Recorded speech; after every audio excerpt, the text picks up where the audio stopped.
ప్రభువైన యేసుక్రీస్తు నామమున మీ అందరికి కూడా వందనాలు తెలియజేస్తున్నాను. ಕರ್ತನಾದ ಯೇಸು ಕ್ರಿಸ್ತನ ನಾಮದಲ್ಲಿ ನಿಮ್ಮೆಲ್ಲರಿಗೆ ವಂದನೆಗಳು ಸಲ್ಲಿಸ್ತೇನೆ.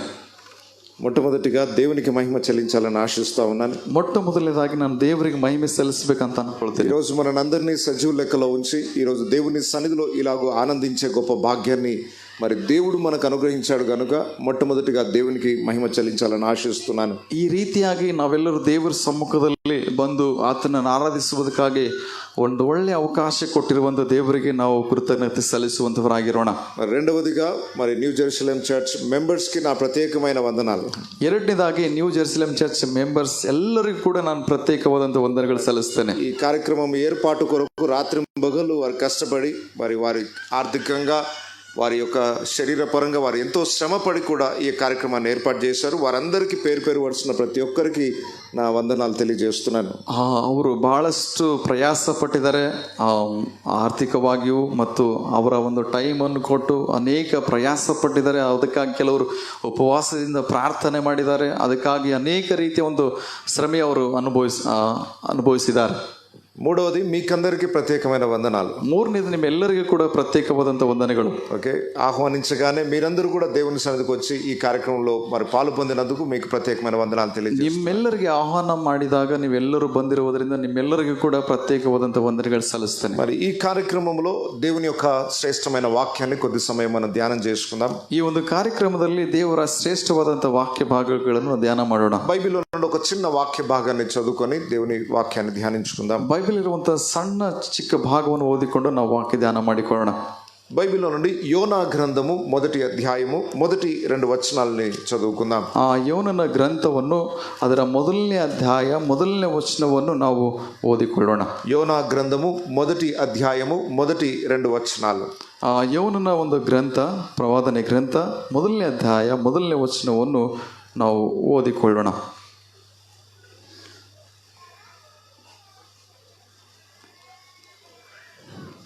ಯೆಹೋವನು ಅಮಿತಾಯನ ಮಗನಾದ ಯೋಹಾನನಿಗೆ, ನೀನೆದ್ದು ಆ ದೊಡ್ಡ ಪಟ್ಟಣವಾದ ನಿನೆವೆಗೆ ಹೋಗಿ ಗಟ್ಟಿಯಾಗಿ ಕೂಗುತ್ತಾ ಅದನ್ನು ಖಂಡಿಸು. ಅದರ ನಿವಾಸಿಗಳು ದುಷ್ಟತನವು ನಿನ್ನ ಸನ್ನಿಧಿಗೆ ಮುಟ್ಟಿದೆ ಎಂದು ಅಪ್ಪಣೆ ಮಾಡಿದನು. దయచేసి అందరం తల వంచినట్లయితే చిన్న మాట ప్రార్థన చేసుకుందాం. దేవుని యొక్క సహాయాన్ని అడిగి పొందుకుందాం. ದಯವಿಟ್ಟು ನಮ್ಮೆಲ್ಲರ ಕಣ್ಣುಗಳು ಮುಚ್ಕೊಳ್ಳೋದಾದರೆ ನಾವು ಪ್ರಾರ್ಥನೆ ಮಾಡೋಣ. ದೇವರ ಸಹಾಯವನ್ನು ನಾವು ಬೇಡೋಣ.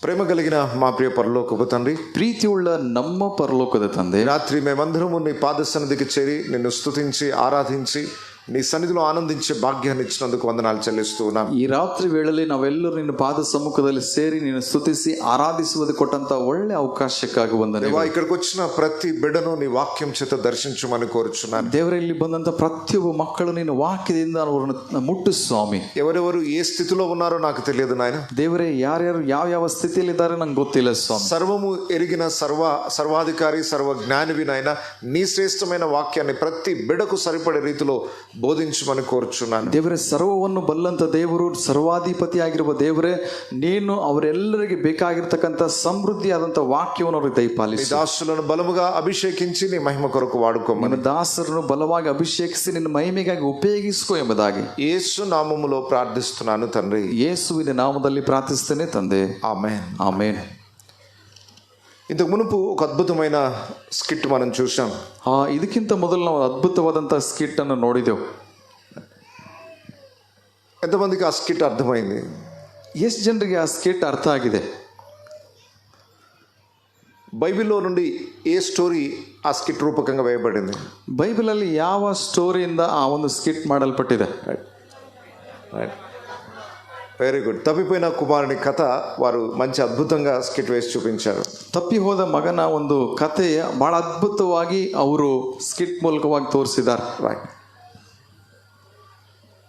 తప్పిపోయిన కుమారుని యొక్క స్థితిలో ఈరోజు సమాజం ఉంది. ತಪ್ಪಿ ಹೋದಂಥ ಮಗನ ಸ್ಥಿತಿಯಲ್ಲಿ ಇವತ್ತು ಸಮಾಜ ಇದೆ. తండ్రి నుండి దూరమైన కుమారుని యొక్క దయనీయమైన స్థితి ఎలా ఉందో, దేవుని నుండి దూరమైన మానవుని పరిస్థితి ఈరోజు అలాగే ఉంది. ತಂದೆಯಿಂದ ದೂರವಾದಾಗ ಪರಿಸ್ಥಿತಿ ಯಾವ ರೀತಿಯಾಗಿರ್ತದೋ ಅದೇ ರೀತಿ ದೇವರಿಂದ ದೂರವಾದಾಗ ಅದೇ ಪರಿಸ್ಥಿತಿ ಇರ್ತದೆ. లోకంలో ఎక్కడ చూసినా మనుషులు దేవునికి దూరమై భయంకరమైన పాపములో వారి జీవితాలని నాశనం చేసుకుంటున్న స్థితిలో ఉన్నారు.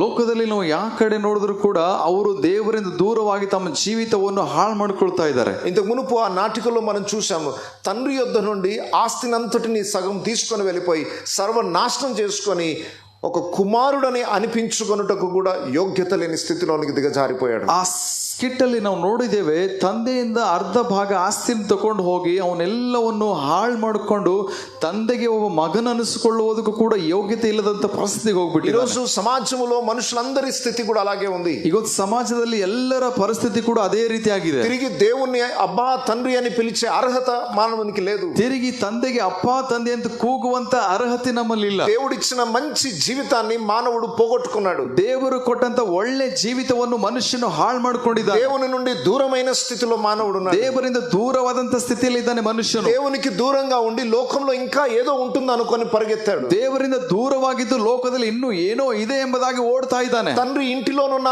సంతోషము సమాధానం కన్నా లోకంలో ఇంకా ఏదో ఉంది అనుకొని పరిగెత్తుతున్నారు. ಆ ತಂದೆ ಮನೆಯಲ್ಲಿರುವಂತ ಸಮಾಧಾನ ಶಾಂತಿಗಿಂತ ಲೋಕದಲ್ಲಿ ಇನ್ನೂ ಏನೋ ಇದೆ ಎಂಬುದಾಗಿ ಓಡ್ತಾ ಇದ್ದಾನೆ. ఈ రోజు ఇక్కడ కూర్చున్న వాళ్ళు ఎంతో మంది క్రైస్తవ కుటుంబాలలో ఉండి కూడా క్రీస్తునకు దూరమైన స్థితిలో ఉన్నారు. ಇವತ್ತು ಎಷ್ಟೋ ಜನ ಕ್ರೈಸ್ತ ಕುಟುಂಬಗಳಲ್ಲಿ ಅವರು ಕ್ರಿಸ್ತನಿಂದ ದೂರವಾಗಿ ಜೀವಿಸುವಂತ ವ್ಯಕ್ತಿಗಳಿದ್ದಾರೆ.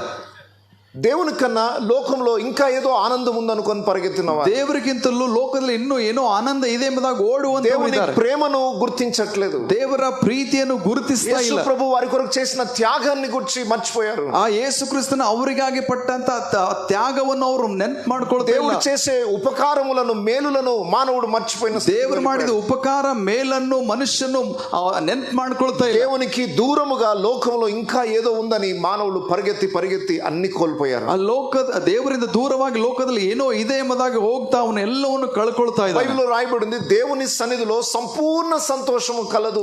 ದೇವರ ವಾಕ್ಯದಲ್ಲಿ ಬರೆಯಲ್ಪಟ್ಟಿದೆ, ದೇವರ ಸನ್ನಿಧಿಯಲ್ಲಿ ಸಂಪೂರ್ಣ ಸಮಾಧಾನ ಸಿಗುವಂತದಾಗಿದೆ. దేవుని సన్నిధిలో అనగా దేవుని సహవాసంలో సంతోషం ఉంటే దేవునికి దూరమైన స్థితిలో ఏముంటుంది? ದೇವರ ಸಹವಾಸದಲ್ಲಿ ಸಂತೋಷ ಸಿಗುವುದಾದ್ರೆ ದೇವರಿಂದ ದೂರವಾದಂತ ಸ್ಥಿತಿಯಲ್ಲಿ ಏನು ಸಿಗ್ತದೆ? దుఃఖము శాపము అన్ని కోల్పోయిన స్థితిలోనే ఉంటుంది. ದುಃಖ ಶಾಪ ಎಲ್ಲ ಕಳ್ಕೊಂಡಂತ ಸ್ಥಿತಿ ಸಿಗ್ತದೆ. ఈ రోజు దేవుని దూరమైన మానవుడు దుఃఖ సముద్రంలో ఉంటున్నారు. ಈಗ ದೇವರಿಂದ ದೂರವಾದಂತ ಮನುಷ್ಯನ ಜೀವಿತವನ್ನು ದುಃಖ ಸಾಗರದಿಂದ ಕೂಡಿದೆ. డబ్బు సంపాదిస్తున్నారు, పేరు ప్రఖ్యాతులు సంపాదిస్తున్నారు, కానీ నెమ్మది ಆದ್ರೆ ಹಣ ಸಂಪಾದನೆ ಮಾಡ್ತಾ ಇದೀವಿ, ಹೆಸರು ಪ್ರಖ್ಯಾತಿ ಮಾಡ್ಕೊಳ್ತೇವೆ, ಆದ್ರೆ ಶಾಂತಿ ಸಮಾಧಾನ. దేవునికి దూరమైన స్థితి అది భయంకరమైనది. ದೇವರಿಂದ ದೂರವಾದಂತ ಸ್ಥಿತಿ ಅದು ಭಯಂಕರವಾದಂತ ಸ್ಥಿತಿ ಇದೆ. తిరిగి దేవుని వద్దకు రావడానికి కూడా మనిషికి యోగ్యత లేదు. తిరిగి ದೇವರ ಬಳಿಗೆ ಬರೋದಕ್ಕೂ ಕೂಡ ಮನುಷ್ಯನಲ್ಲಿ ಯೋಗ್ಯತೆ ಇಲ್ಲ.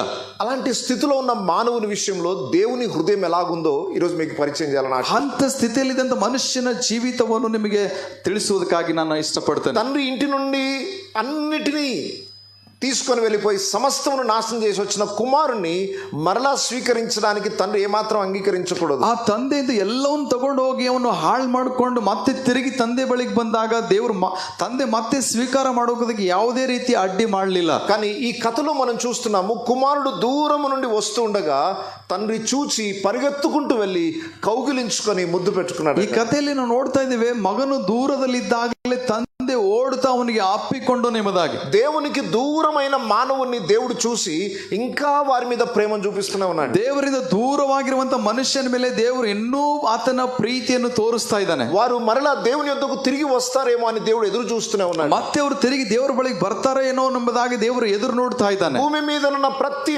మానవుని పట్ల దేవుని యొక్క ప్రేమ వారిని ఎలాగైనా నా యొద్దకు తీసుకుని రావాలి అన్న ఆశతో ఎదురు చూస్తుంది. ದೇವರ ಪ್ರೀತಿಯು ಪ್ರತಿಯೊಬ್ಬ ವ್ಯಕ್ತಿಗಳ ಮೇಲೆ ಹೇಗಾದ್ರೂ ಮಾಡಿ ಇವರನ್ನು ನನ್ನ ಬಳಿಗೆ ತಗೊಳ್ಬೇಕೆಂಬುದಾಗಿ ಆತನ ಪ್ರೀತಿ ಎದುರು ನೋಡ್ತಾ ಇದೆ. దేవునికి దూరమైన మానవుని తిరిగి దేవుని యొద్దకు తీసుకుని రావడానికి దేవుడు ఏం చేస్తాడు?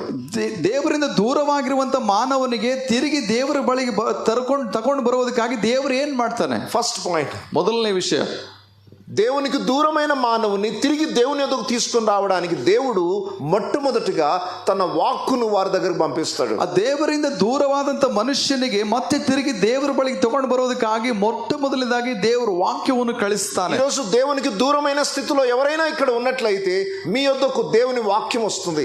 ಇಲ್ಲಿ ಯಾರಾದ್ರೂ ದೇವರಿಂದ ದೂರವಾದಂತ ಸ್ಥಿತಿಯಲ್ಲಿ ನೀವು ಇರುವುದಾದರೆ ದೇವರ ವಾಕ್ಯವು ನಿಮ್ಮ ಬಳಿಗೆ ಬರ್ತಾ ಇದೆ. తప్పు చేసిన వాడిని దేవుడు వెంటనే శిక్షించడు. ತಪ್ಪು ಮಾಡಿದ ತಕ್ಷಣನೇ ದೇವರು ತಕ್ಷಣನೇ ತಕ್ಷಣನೇ ಶಿಕ್ಷಿಸುವುದಿಲ್ಲ, వెంటనే ఆకాశం అగ్ని వచ్చి కాల్చేయదు, ಆ ತಕ್ಷಣನೇ ಆಕಾಶದ ಬೆಂಕಿ ಬಿಂದು ನಮ್ಮನ್ನು ಸುಡುವುದಿಲ್ಲ. ఆ వ్యక్తిని దేవుడు మొదటగా తన వాక్కును పంపి హెచ్చరిస్తాడు. ಆ ವ್ಯಕ್ತಿಗೆ ದೇವರು ತನ್ನ ವಾಕ್ಯವನ್ನು ಕಳಿಸಿ ಎಚ್ಚರಿಸುತ್ತಾನೆ. ఒక వ్యక్తిని నాశనం చేయక మునుపు, ಒಬ್ಬ ವ್ಯಕ್ತಿಗೆ ನಾಶ ಮಾಡೋದಕ್ಕಿಂತ ಮೊದಲು దేవుడు ఒక అవకాశం ఇస్తాడు. ದೇವರು ಒಂದು ಅವಕಾಶ ಕೊಡ್ತಾನೆ. కుమారుడా, నువ్వు చేసే పని సరైనది కాదు, ಮಗನೇ ನೀನ್ ಮಾಡುವ ಕೆಲಸ ಹೋದ ಸರಿ ಇಲ್ಲ, నువ్వు వెళ్తున్న మార్గము సరైనది ನೀನು కాదు, ಹೋಗುವ ಮಾರ್ಗ ಸರಿ ಇಲ್ಲ, నువ్వు చేస్తున్న పని సరైనది ನೀನ್ కాదు, ಮಾಡುವ ಕೆಲಸ ಸರಿ ಇಲ್ಲ, నా యుద్ధకు తిరిగిరా, ನನ್ನ ಬಳಿಗೆ ಬಾ, మరలా నా ప్రేమను తెలుసుకో, ಮತ್ತೆ ನನ್ನ ಪ್ರೀತಿಯನ್ನು ಕಂಡುಕೋ, పశ్చాత్తాపడు, మారు మనస్సు పొందు, ಪಶ್ಚಾತ್ತಾಪ ಪಡು, ಮನಸ್ಸಾಂತರ చెడును విడిచిపెట్టి నీ హృదయాన్ని దేవుని తట్టు త్రిప్పుకో ಆ ಕೆಟ್ಟದನ್ನು ಬಿಟ್ಟು ನಿನ್ನ ಹೃದಯದಲ್ಲಿ ದೇವರನ್ನ ಆಹ್ವಾನ ಮಾಡಿಕೋ అని హెచ్చరించడానికి దేవుడు తన వాక్కును పంపుతాడు. ಆ ರೀತಿಯಾಗಿ ಎಚ್ಚರಿಸುವುದಕ್ಕಾಗಿ ದೇವರು ತನ್ನ ವಾಕ್ಯವನ್ನು ಕಳಿಸುತ್ತಾನೆ. మనం ఇంతకుముందు చదువుకున్న వాక్య భాగం యొక్క భావం ఏంటంటే, ಇವಾಗ ಓದಿಕೊಡಿದ ವೇದ ಭಾಗದ ಅರ್ಥ ಏನಂದ್ರೆ, నినివే అనే ఒక పట్టణం ఉంది, ನಿನಿವೆ ಅನ್ನುವಂತ ಒಂದು ಪಟ್ಟಣ ಇದೆ, తప్పిపోయిన కుమారుని స్థితిలో ఉంది, ತಪ್ಪಿ ಹೋದ ಕುಮಾರನ ಸ್ಥಿತಿಯಲ್ಲಿ ಇದೆ, ಅದು. చెడిపోయిన స్థితిలోనికి దిగజారిపోయింది, చెడిపోయిన స్థితికి ಕೆಟ್ಟು వెళ్ళిపోయింది, ಹೋದಂತ ಸ್ಥಿತಿಗೆ ಹೋಗ್ಬಿಟ್ಟಿದೆ. దేవుని నుండి దూరమైన జనాంగముగా ఉన్నారు, ದೇವರಿಂದ ದೂರವಾದ ಜನಾಂಗದವರಾಗಿದ್ದಾರೆ ಅವರು. దేవునికి చాలా కోపం వచ్చేసింది వాళ్ళని చూస్తే, ದೇವರಿಗೆ ಬಹಳ ಸಿಟ್ಟು ಬಂದಿದೆ ಅವರ ಮೇಲೆ. నా దృష్టికి చాలా ఘోరమైనది అంటున్నాడు ఆ పట్టణాన్ని గురించి. ಆ ಪಟ್ಟಣದ ಬಗ್ಗೆ ದೇವರು ಹೇಳ್ತಾನೆ, ನನಗೆ ನನ್ನ ದೃಷ್ಟಿಗೆ ಬಹಳ ಘೋರವಾಗಿದೆ ಎಂಬುದಾಗಿ. నినివే పట్టణాన్ని దేవుడు చూసినప్పుడు ఆయనకు చాలా బాధ అనిపించింది. ನಿನಿವೆ ಪಟ್ಟಣವನ್ನು ದೇವರು ನೋಡಿದಾಗ ಆ ದೇವರಿಗೆ ಬಹಳ ನೋವು ಉಂಟಾಗಿದೆ. ఈ ప్రజలు నాకు దూరం అయిపోయారు, ಈ ಜನಗಳು ನನ್ನಿಂದ ದೂರವಾಗಿದ್ದಾರೆ, పాపము ఆకాశమును అంటున్నంతగా ఎత్తుగా ఎదిగిపోయింది, ಅವರ ಪಾಪವು ಆಕಾಶಕ್ಕೆ ಮುಟ್ಟುವ ರೀತಿಯಲ್ಲಿ ಆಗ್ಬಿಟ್ಟಿದೆ. ఇక వాళ్ళు నాశనం చేయాలనుకుంటున్నారు. ಅವ್ರಿಗೆ ನಾನು ನಾಶ ಮಾಡ್ಬೇಕು ಅನ್ಕೊಳ್ತಾ ಇದ್ದೀನಿ. యోనా అనే ప్రవక్తను పిలిచాడు. ಯೋನ ಅನ್ನುವಂತ ಪ್ರವಾದಿಗೆ ದೇವರು ಕರೆದ. దేవునికి భూమి మీద స్నేహితులు ఉన్నారు, ದೇವರಿಗೆ ಭೂಮಿ ಮೇಲೆ ಸ್ನೇಹಿತರು ಇದ್ದಾರೆ, దేవుని కోసం పని చేసే వాళ్ళు ఉన్నారు, ದೇವರಿಗಾಗಿ ಕೆಲಸ ಮಾಡುವವರು ಇದ್ದಾರೆ. వాళ్ళని పిలిచాడు, ಅವರನ್ನು ಕರೀತಾನೆ ಯಾವಾಗಲೂ. యోనాను పిలిచాడు. ಯೋನಿಗೆ ಕರೆದಿದ್ದಾನೆ ದೇವರು. యోనా, ಯೋನ, ఈ నినవే ప్రజలు చాలా భయంకరమైన పాపం చేస్తారు, ಈ ನಿನಿವೆ ಪಟ್ಟಣದ ಜನಗಳು ಬಹಳ ಭಯಂಕರವಾದ ಪಾಪ ಮಾಡ್ತಾ ಇದ್ದಾರೆ. వారి పాపము నా దృష్టికి చాలా అసహ్యంగా ఉంది, ಅವರ ಪಾಪವು ನನ್ನ ದೃಷ್ಟಿಗೆ ಅಸಹ್ಯವಾಗಿದೆ, దానికి నాశనం చేసేస్తాను దాన్ని, ಅವರನ್ನು ನಾನು ನಾಶ ಮಾಡ್ತೇನೆ. ఒకవేళ యోనా ప్లేస్ లో నేనుంటే ఏమనుకునేవాడిని అంటే, ಆ ಯೋನನ ಸ್ಥಳದಲ್ಲಿ ನಾನಿದ್ರೆ ಏನ್ ಅನ್ಕೊಳ್ತಾ ಇದ್ರೆ, బా వెరీ గుడ్ దేవ, మంచి డెసిషన్ తీసుకో, ವೆರಿ ಗುಡ್ ದೇವ್ರೆ, ಒಳ್ಳೆ ಒಂದು ತೀರ್ಮಾನ ತಗೊಂಡಿದ್ದೀನಿ ನೀನು, త్వరగా చేసి ఆయన నాశనం. ತಕ್ಷಣನೇ ಮಾಡ್ಬಿಡೋದು ಕೆಲಸ. ఇట్లాంటి వాళ్ళు బ్రతకడం వేస్ట్, ಇಂಥ ವ್ಯಕ್ತಿಗಳು ಬದುಕೋದೇ ವೇಸ್ಟ್. ఇంత పాపం చేస్తూ, ఇంత ద్రోహం చేస్తూ, ఇంత నీకు బాధను కలుగజేసే ప్రజల్ని ఇంకెందుకు బ్రతికించాలి? ಇಂಥ ಪಾಪ ಮಾಡಿ ಹಿಂಗ ನಿಮ್ಗೆ ದ್ರೋಹ ಮಾಡಿ ಈಗ ಈ ಇಂಥ ವ್ಯಕ್ತಿಗಳು ಬದುಕಿರುವುದು ಯಾಕೆ, ಅವ್ರನ್ನ ಸಾಯಿಸು. ఆ పట్టణము దేవునికి దూరమై నాశనానికి దగ్గర అవుతున్నప్పుడు దేవుడు ఉగ్రతను కురిపించకుండా ఎందుకు యోనాను పిలిచాడు? ಆ ನಾಶನಕ್ಕೆ ಗುರಿಯಾಗುವಂತ ಜನಗಳಿಗೆ ದೇವರು ಆ ನಾಶ ಮಾಡೋದು ಬದಲು ಯಾಕೆ ಯೋನಕ್ಕೆ ದೇವರು ಕರೀತಾ ಇದ್ದಾನೆ? నాశనం చేయక మునుపు ఇంకొక ఛాన్స్ ఇస్తున్నాడు. ಅವ್ರಿಗೆ ನಾಶ ಮಾಡೋದಕ್ಕಿಂತ ಮೊದಲು ಅವ್ರಿಗೆ ಇನ್ನೂ ಒಂದು ಅವಕಾಶ ಕೊಡೋಣ. ಯೋನ ఒక్కసారి వెళ్ళి ప్రకటించు, ಒಂದು ಸರ್ತಿ ಹೋಗಿ ಪ್ರಕಟಿಸು, వాళ్ళకి దుర్గతి పడుతుందని ఒక్కసారి వెళ్ళి ప్రకటించు, ಅವರಿಗೆ ದುರ್ಗತಿ ಬರ್ತದೆ ಎಂಬುದಾಗಿ ಅವರನ್ನು ಪ್ರಕಟಿಸು. దేవుడు తన సేవకును పంపుతున్నాడు, ದೇವರು ತನ್ನ ಸೇವಕನನ್ನು వెళ్ళి ಕಳಿಸ್ತಾನೆ, వాళ్ళకి ప్రకటించు, ಹೋಗಿ ಅವರನ್ನು ಪ್ರಕಟಿಸು. ఒక ఛాన్స్ ఇచ్చి చూద్దాం. ಒಂದು ಅವಕಾಶ ಕೊಟ್ಟು ನೋಡೋಣ. దేవుడు తన ప్రవక్తను పంపుతున్నాడు, ದೇವರು ತನ್ನ ಪ್ರವಾದಿಗೆ ಕಳಿಸ್ತಾ ಇದ್ದಾನೆ. బైబిల్ మొత్తం మీరు చూసినట్లయితే, ಬೈಬಲ್ ಎಲ್ಲ ಕಡೆ ನೋಡುವುದಾದ್ರೆ, ఎక్కడెక్కడైతే ప్రజలు పాపము చేసి దేవునికి దూరం అవుతూ వస్తున్నారు, ಯಾವಾಗೆಲ್ಲ ಜನಗಳು ಪಾಪ ಮಾಡಿ ದೇವರಿಂದ ದೂರ ಹೋಗ್ತಾ ಇದ್ರು, దేవుడు తన ప్రవక్తను పంపుతూ ఉండేవాడు. ದೇವರು ತನ್ನ ಪ್ರವಾದಿಗಳನ್ನು ಕಳಿಸ್ತಾ ಇದ್ದನು, వెళ్ళి వారిని హెచ్చరించు. ಹೋಗಿ ಅವರನ್ನು ಎಚ್ಚರಿಸು. బైబిల్లో మీరు ఇర్మియా గ్రంథం చదివితే, ಬೈಬಲ್ ಯೆರೆಮೀಯ ಪ್ರವಾದನೆ ಗ್ರಂಥ ಓದುವುದಾದ್ರೆ, దేవుడు ఉదయముననే వచ్చి ఇర్మియా ప్రవక్తను లేపేవాడట. ದೇವರು ಬೆಳಗಿನ ಜಾವದಲ್ಲಿ ಎದ್ದು ದೇವರು ಯೆರೆಮೀಯಗೆ ಎಬ್ಬಿಸ್ತಾ ಇದ್ದನು. ಯೆರೆಮೀಯನೇ వెళ్ళి నా ప్రజలకు చెప్పు, ಹೋಗಿ ನನ್ನ ಪ್ರಜೆಗಳಿಗೆ ಸಂದೇಶಿಸು, వాళ్ళు నాకు దూరం అయిపోతున్నారు, ಅವ್ರು ನನ್ನಿಂದ ದೂರ ಹೋಗ್ತಾ ಇದ್ದಾರೆ, వాళ్ళు పశ్చాత్తాపడడం, ಅವರು ಪಶ್ಚಾತ್ತಾಪ ಪಡಲಿ ಎಂಬುದಾಗಿ ಹೇಳು. ఇర్మియా బహుశా 3 గంటలకు 4 గంటలకు అందరూ పడుకున్న సమయంలో ఇర్మియా పొద్దున్నే లేచి వెళ్ళి అందరికి ప్రకటించడానికి ప్రయాణం చేసేవాడు. ಯೆರೆಮೀಯ ಬೆಳಗಿನ ಜಾವದಲ್ಲಿ 3-4 ಗಂಟೆಗೆ ಯಾವಾಗ ಎದ್ದು ಅವನು ಜನಗಳಿಗೆ ಪ್ರಕಟಿಸುವುದಕ್ಕೆ ಹೋಗ್ತಾ ಇದ್ದಾನೇನೋ. ప్రతి ప్రవక్త కూడా చెడిపోయిన జనాంగం దగ్గరికి దేవుని చేత పంపబడ్డారు. ಆ ಪ್ರತಿಯೊಬ್ಬ ಪ್ರವಾದಿಯು ಕೆಟ್ಟ ಹೋದಂತ ಜನಗಳ ಬಳಿಗೆ ಕಳಿಸಲ್ಪಡ್ತಾ ಇದ್ರು. ఎందుకు దేవుడు దేవుని సేవకులను మనుషుల దగ్గర పంపుతా ఉన్నాడు? ಯಾಕೆ ದೇವರು ಸೇವಕರನ್ನು ಮನುಷ್ಯರ ಬಳಿಗೆ ಕಳಿಸ್ತಾ ಇದ್ದಾನೆ? వారు నశించిపోకుండా ఉండడానికి, ఒక ఛాన్స్ ఇవ్వడానికి, ఒక హెచ్చరిక ఇవ్వడానికి దేవుడు ప్రవక్తను పంపుతాడు. ಅವರು ನಾಶವಾಗಬಾರದು, ಅವರಿಗೆ ಒಂದು ಅವಕಾಶ ಕೊಡೋಣ, ಅವರು ದೇವರ ಬಳಿಗೆ ಬರುವ ಹಾಗೆ ಮಾಡೋಣ ಎಂಬುದಾಗಿ ಒಂದು ಅವಕಾಶ. దేవుని వాక్యము శక్తి గలది, దేవుని వాక్యము అగ్ని వంటిది. ದೇವರ ವಾಕ್ಯವು ಶಕ್ತಿ ಉಳ್ಳದು, ದೇವರ ವಾಕ್ಯವು ಬೆಂಕಿಗೆ ಸಮಾನವಾಗಿದೆ. అగ్ని వంటి దేవుని వాక్యము ప్రవక్తల నోటి నుండి పలికింపబడగానే మన హృదయంలోనికి దాన్ని స్వీకరిస్తే లోపడున్న చెత్త అంతా కాలిపోతుంది. ಆ ಬೆಂಕಿಗೆ ಸಮಾನವಾಗಿರುವಂತ ವಾಕ್ಯಕ್ಕೆ ನಾವು ಒಂದು ವೇಳೆ ಪ್ರವಾದಿಗಳ ಮೂಲಕವಾಗಿ ಬರುವಂತ ವಾಕ್ಯಗಳು ನಮ್ಮ ಹೃದಯದಲ್ಲಿ ಅವಕಾಶ ಕೊಡುವುದಾದ್ರೆ ಒಳಗಡೆ ಇರುವಂತ ಕೆಟ್ಟ ಕಸವು ಅದು ಸುಟ್ಟು ಹೋಗ್ತದೆ. మన హృదయాలు కరిగించబడతాయి. ನಮ್ಮ ಹೃದಯವು ಕರಗಿಸಲ್ಪಡ್ತದೆ. వాక్యము జీవితాలను బాగు చేస్తుంది. ವಾಕ್ಯವು ಜೀವಿತವನ್ನು ಬದಲಾಯಿಸುತ್ತದೆ ರೀ. దేవుని వాక్యము జీవము గలది. ದೇವರ ವಾಕ್ಯವು ಜೀವವುಳ್ಳದಾಗಿದೆ. అందుకొరకే దేవుడు తన ప్రవక్తలను పంపుతా ఉన్నాడు. ಅದಕ್ಕಾಗಿ ದೇವರು ತನ್ನ ಪ್ರವಾದಿಗಳನ್ನು ಕಳಿಸ್ತಾ ಇದ್ದನು. వెళ్ళి మీటింగ్ పెట్టండి, ಹೋಗ್ರಿ ಮೀಟಿಂಗ್ಗಳು ಇಡ್ರಿ, నా వాక్యాన్ని ప్రకటించండి, ನನ್ನ ವಾಕ್ಯ ಪ್ರಕಟಿಸಿರಿ, ప్రజలను హెచ్చరించండి, ಜನಗಳನ್ನು ಎಚ್ಚರಿಸಿರಿ, ప్రజలు నేను ఇంకా ప్రేమిస్తున్నానని చెప్పండి, ಜನಗಳಿಗೆ ನಾನು ಇನ್ನೂ ಪ್ರೀತಿ ಮಾಡ್ತಾ ಇದ್ದೇನೆ, నాశనం చేయడం నాకు ఇష్టం లేదు, ಅವ್ರಿಗೆ ನಾಶ ಮಾಡೋದಕ್ಕೆ ನಮ್ಗೆ ಇಷ್ಟ ಇಲ್ಲ, నశించుకోవడం నా చిత్తం కాదు, ಒಬ್ಬರು ಕೂಡ ನಶಿಸಿ ಹೋಗೋದ್ರ ನನ್ನ ಇಷ್ಟ ಇಲ್ಲ. వెళ్ళి వారిని హెచ్చరించండి, ಹೋಗಿ ಅವರನ್ನು ಎಚ್ಚರಿಸು, దయచేసి గమనించండి, ದಯವಿಟ್ಟು ಗಮನಿಸಿ. రాత్రి ఈ మీటింగ్ డబ్బుల కోసం పెట్టిన మీటింగ్ కాదు. ಈ ರಾತ್ರಿ ಮೀಟಿಂಗ್ ಹಣಕ್ಕಾಗಿ ಇಡಲ್ಪಟ್ಟಂತ ಮೀಟಿಂಗ್ ಅಲ್ಲ. మీటింగ్ హీలింగ్ క్రూసైడ్ కాదు. ಈ ಮೀಟಿಂಗ್ ಹೀಲಿಂಗ್ ಮೀಟಿಂಗ್ ಅಲ್ಲ. ಇದು ఈ మీటింగ్ హెచ్చరిక మీటింగ్. ಈ ಮೀಟಿಂಗ್ ಮೂಲಕವಾಗಿ ಎಚ್ಚರಿಸುವಂತ ಮೀಟಿಂಗ್ ಆಗಿದೆ. ನೀವು నశించిపోకుండా ఉండడానికి దేవుడి రాత్రి నిన్ను పిలిచి హెచ్చరించడానికి, ನೀನು ನಶಿಸಿ ಹೋಗಬಾರ್ದು ಎಂಬುದಾಗಿ ದೇವರು ಇಲ್ಲ ನಿನ್ನ ಕರೆದುಕೊಂಡು ನಿನಗೆ ಎಚ್ಚರಿಸ್ತಾ ಇದ್ದಾನೆ. దేవుడు ఇంకా మిమ్మల్ని ప్రేమిస్తున్నాడు. ದೇವರು ನಿಮ್ಮನ್ನು ಇನ್ನೂ ಪ್ರೀತಿ ಮಾಡ್ತಾ ಇದ್ದಾನೆ. నువ్వు దేవునికి ఎంతో దూరంగా ఉన్నావు. ದೇವರು ನೀನು ದೇವರಿಂದ ಬಹಳ ದೂರವಾಗಿದೆ. ఈ మీటింగ్ వచ్చావు కానీ నీ హృదయం దేవునికి దగ్గర లేదు. ಈ ಮೀಟಿಂಗ್ ಬಂದಿದೆ ಆದ್ರೆ ನಿನ್ನ ಹೃದಯದಲ್ಲಿ ದೇವರಿಗೆ ಸ್ಥಳ ಕೊಡಲಿಲ್ಲ. దేవునితో సమాధానం లేదు. ದೇವರೊಂದಿಗೆ ಸಮಾಧಾನ ನಿನಗೆ ಇನ್ನೂ ಇಲ್ಲ. దేవునితో నీ వ్యక్తిగత సహవాసం సరిగ్గా లేదు. ದೇವರೊಂದಿಗೆ ವ್ಯಕ್ತಿಗತವಾದ ಸಮಾಧಾನ ನಿನಗೆ ಇಲ್ಲ. దేవునికి దూరంగా ఉన్న స్థితిలో ದೇವರಿಂದ ದೂರವಾದ ಸ್ಥಿತಿಯಲ್ಲಿ రాత్రి దేవుని ఆత్మచేత నువ్వు ఇక్కడ తీసుకొని రాబడ్డావు. ಈಗ ದೇವರ ಆತ್ಮನ ಮೂಲಕವಾಗಿ ಇಲ್ಲಿ ಕರ್ಕೊಂಡು ಬರಲ್ಪಟ್ಟಿದೆ. దేవుడి స్వరాన్ని వినడానికి నిన్ను తీసుకొని వచ్చాడు. ಈಗ ದೇವರ ಸ್ವರವನ್ನು ಕೇಳೋದಕ್ಕಾಗಿ ದೇವರು ನಿನ್ನ ಕರ್ಕೊಂಡು ಬಂದಿದ್ದಾನೆ. దేవుడు నిన్ను ప్రేమిస్తున్నాడు. ದೇವರು ನಿನ್ನನ್ನು ಪ್ರೀತಿಸ್ತಾ ಇದ್ದಾನೆ. ఆయన ఎదుకు రమ్మంటున్నాడు. ನನ್ನ ಬಳಿಗೆ ಬಾ ಎಂಬುದಾಗಿ ಕರೀತಾ ಇದ್ದಾನೆ. పాపమును విడిచిపెట్టి నువ్వు నా యొద్దకు తిరిగి ಪಾಪವನ್ನು ಬಿಟ್ಟು ನನ್ನ ಬಳಿಗೆ ಬಾ ಎಂಬುದಾಗಿ ಕರೀತಾ ಇದ್ದಾನೆ. నేను నిన్ను మరలా కౌగిలించుకుంటాను. ನಾನು ಮತ್ತೆ ನಿನಗೆ దగ్గరికి చేర్చుకుంటాను. ಹತ್ತಿರಕ್ಕೆ ತಗೊಳ್ತೇನೆ. నా కుమారుడిగా నా హోదా నాకు నా స్వాస్థ్యాన్ని నీకు ఇస్తాను. ನನ್ನ ಮಗನಾಗಿ ಮಗಳಾಗಿ ನನ್ನ ಸ್ವಾಸ್ಥ್ಯವನ್ನು ನಿನಗೆ ಕೊಡ್ತೇನೆ. దేవుడు తన సేవకులను పంపుతున్నాడు. ದೇವರು ಸೇವಕರ ಮೂಲಕವಾಗಿ ವಾಕ್ಯವನ್ನು ಪ್ರಕಟಿಸ್ತಾ ಇದ್ದಾನೆ. అది విని స్పందించి మారు మనసు పొందితే ధన్యులమవుతాం. ಅದನ್ನು ಕೇಳಿ ಸ್ವೀಕಾರ ಮಾಡಿ ಮಾನಸಾಂತರ ಹೊಂದುವುದಾದ್ರೆ ನೀವು ಧನ್ಯರು. దేవుని వాక్యము ప్రతి వ్యక్తి దగ్గరకు వస్తుంది. ದೇವರ ವಾಕ್ಯವು ಪ್ರತಿಯೊಬ್ಬ ವ್ಯಕ್ತಿಗಳ ಬಳಿಗೆ ಬರ್ತದೆ. దేవుడు పక్షపాతి కాడు. ದೇವರು ಪಕ್ಷಪಾತಿ ಅಲ್ಲ. నువ్వు అడవిలో ఉన్నా దేవుని వాక్యం నీ దగ్గరకు వస్తుంది. ನೀನು ಅಡವಿಯಲ್ಲಿ ಇದ್ರೂ ಕೂಡ ದೇವರ ವಾಕ್ಯ ನಿನ್ನ ಬಳಿಗೆ ಬರ್ತದೆ. ఒకవేళ ఈ మీటింగ్ నువ్వు రాకపోయినా నీ దగ్గరికి దేవుడు ఇంకొక సేవకుని పంపేవాడేమో. ಒಂದು ವೇಳೆ ಈ ರಾತ್ರಿ ನಿನ್ನ ಮೀಟಿಂಗ್ ಬಾರದೆ ಹೋದ್ರು ಕೂಡ ನಿನ್ನ ಬಳಿಗೆ ಒಬ್ಬ ಸೇವಕನ ದೇವರು ಕಳಿಸ್ತಾ ಇದ್ದೀನೇನೋ. దేవుడు ఎవరిని విడిచిపెట్టాడు. ದೇವರು ಯಾರನ್ನೂ ಕೂಡ ಬಿಡುವುದಿಲ್ಲ. ఎందుకంటే నువ్వు నరకం వెళ్ళడం ఆయనకి ఇష్టం. ಯಾಕಂದ್ರೆ ನೀನು ನರಕಕ್ಕೆ ಹೋಗೋದು ಆತನಿಗೆ ಇಷ್ಟ ಇಲ್ಲ. ఏ మానవుడు నరకం వెళ్ళడం దేవునికి, ಯಾವ ಮನುಷ್ಯನು ನರಕಕ್ಕೆ ಹೋಗೋದು ದೇವರಿಗೆ ಇಷ್ಟ ಇಲ್ಲ. ಇವನಾ ఒకసారి వెళ్ళి వాళ్ళకి చెప్పు. ಒಂದು ಸರ್ತಿ ಹೋಗು ಅಲ್ಲಿಗೆ, ಅವ್ರಿಗೆ ಹೇಳು, ఛాన్స్ ఇద్దాం, ಅವರಿಗೆ ಒಂದು ಅವಕಾಶ ಕೊಡೋಣ. ಅವರಿಗೆ వాళ్ళు భయంకరమైన పాపం చేస్తున్నారు. ಅವರು ಭయంಕರವಾದಂತ ಪಾಪ ಮಾಡ್ತಾ ಇದ್ದಾರೆ. నా ఉగ్రత వారి మీదకి వస్తుంది. ನನ್ನ ಉಗ್ರತೆ ಅವ್ರ ಮೇಲೆ ಬರ್ತದೆ. నాశనం చేయాలనుకుంటున్నాను. లాస్ట్ వార్నింగ్, ನಾನು ನಾಶ ಮಾಡ್ಬೇಕು ಅನ್ಕೊಳ್ತೀನಿ. ಒಂದು ಲಾಸ್ಟ್ ವಾರ್ನಿಂಗ್ ಕೊಟ್ಟು ಬಾ ಅವ್ರಿಗೆ. ఈరోజు బీదర్ని గురించి దేవుడు ఏమంటాడు అనుకుంటా. ಇವತ್ತು ಬೀದರ್ ಬಗ್ಗೆ ದೇವ್ರು ಏನ್ ಅನ್ಕೊಳ್ತಾ ಇದ್ದಾನೆ ಅಂತ ಅನ್ಕೊಳ್ತೀರಿ? ఈరోజు బీదర్ని చూసినప్పుడు దేవునికి నినవేని చూసినట్టు అనిపిస్తుందా లేదా? ಇವತ್ತು ಬೀದರ್ ನೋಡುವಾಗ ದೇವರಿಗೆ ನಿನವೆಗೆ ನೋಡಿದ ಹಾಗೆ ಅನಿಸ್ತಾ ಇದೆಯಾ ಅಥವಾ ಇಲ್ವಾ? నినవే పట్టణం స్థితి ఎలాగుందో ఈరోజు బీదర్ సిటీ అలా ఉందని ఎంతమంది ఒప్పుకుంటున్నారు? ಇವತ್ತು ನಿನವೆ ಸಿಟಿಯಲ್ಲಿ ಇದ್ದಂತ ಜನಗಳ ಮನಸ್ಥಿತಿ ಹೆಂಗಿದೆಯೋ ಇವತ್ತು ಬೀದರ್ ಸ್ಥಿತಿ ಕೂಡ ಅದೇ ಇದೆ ಎಂಬುದಾಗಿ ಎಷ್ಟು ಜನ ನಂಬ್ತೀರಿ? హైదరాబాద్ అయితే ఆల్రెడీ నినవేకి మించిపోయింది. ಹೈದರಾಬಾದ್ ಅಂತ ನಿನವೆಗಿಂತ ಮೇಲ್ ಹೋಗಿದೆ ಅದು ಈಗ. రైట్. సో బీదర్ ఎట్లుందో నాకు తెలియదు, మరి మీరే చెప్పాలి. ಬೀದರ್ ಯಾವ ರೀತಿ ಇದೆ ನನಗೆ ಗೊತ್ತಿಲ್ಲ, ನೀವೇ ಹೇಳ್ಬೇಕು. హైదరాబాద్ నినవే పట్టణాన్ని మించిపోయింది. ಹೈದರಾಬಾದ್ ಪಟ್ಟಣವು ನಿನವೆ ಪಟ್ಟಣಕ್ಕಿಂತ ಮೇಲ್ ಹೋಗಿದೆ ಈಗ. బెంగళూరు సిటీ నినవే పట్టణంతో సమానం అయిపోయింది. ಬ್ಯಾಂಗ್ಳೂರ್ ಸಿಟಿ ಅದು ನಿನವೆ ಪಟ್ಟಣಕ್ಕೆ ಸಮಾನವಾಗಿದೆ. ఈ బీదర్ సిటీ గురించి మాట్లాడుతున్నా. ಇವತ್ತು ನಾನು ಬೀದರ್ ಬಗ್ಗೆ ಮಾತಾಡ್ತಾ ಇದ್ದೀನಿ. మీరేమనుకుంటున్నారు? ನೀವೇನ್ ಅನ್ಕೊಳ್ತಾ ಇದ್ದೀರಿ? దేవుడు ఈ బీదర్ సిటీని చూసినప్పుడు కూడా ఏమనిపిస్తుంది అంటే, ಆ ಬೀದರ್ ಸಿಟಿಗೆ ನೋಡುವಾಗ ದೇವ್ರು ಏನ್ ಅನ್ಕೊಳ್ತಾ ಇದ್ದಾನೆ ಅಂತೀರಿ? ఇక్కడున్న భక్తిని చూసి ఆనందిస్తాడా దేవుడు? ಇಲ್ಲಿರುವ ಭಕ್ತಿಯನ್ನು ನೋಡಿ ದೇವರು ಆನಂದ ಪಡ್ತಾ ಇದ್ದಾನೆ. బీదర్ సిటీని దేవుడు చూసినప్పుడు హృదయం ఆనందంతో ఉంటుందా, వేదన గురవుతుందా? ಬೀದರ್ ಸಿಟಿಲಿ ಇರುವಂತವರಿಗೆ ನೋಡಿ ದೇವರು ಆನಂದ ಪಡ್ತಾ ಇದ್ದಾನ ಅಥವಾ ವೇದನೆ ಪಡ್ತಾ ಇದ್ದಾನ? ఒక సేవకుడుగా నా హృదయం ఎంతో వేదన అవుతుంది. ಒಬ್ಬ ಸೇವಕನಾಗಿ ನನಗೆ ಎಷ್ಟೋ ವೇದನೆ ಇರ್ತದೆ. నేను అనుకోను దేవుడు దీన్ని చూసి ఆనందిస్తున్నాడు. ನಾನು ಅನ್ಕೊಳ್ತೀನಿ ಇವ್ರನ್ನ ನೋಡಿ ದೇವರು ಆನಂದ ಪಡ್ತಾನ ಅಂತ ಹೇಳಿ. మీరు అనొచ్చు, సార్ బీదర్ సిటీ में बहुत सेवा हो रहा है. ನೀವು ಅನ್ಕೊಳ್ಬಹುದು ದೇವ್ರು ಬೀದರ್ ಸಿಟಿಯಲ್ಲಿ ಬಹಳ ಸೇವೆ ನಡೀತಾ ಇದೆ ಸರ್. ये बात सही नहीं बोल रहे आप. ಇದು ಸರಿ ಹೇಳ್ತಾ ಇಲ್ಲ ನೀವು.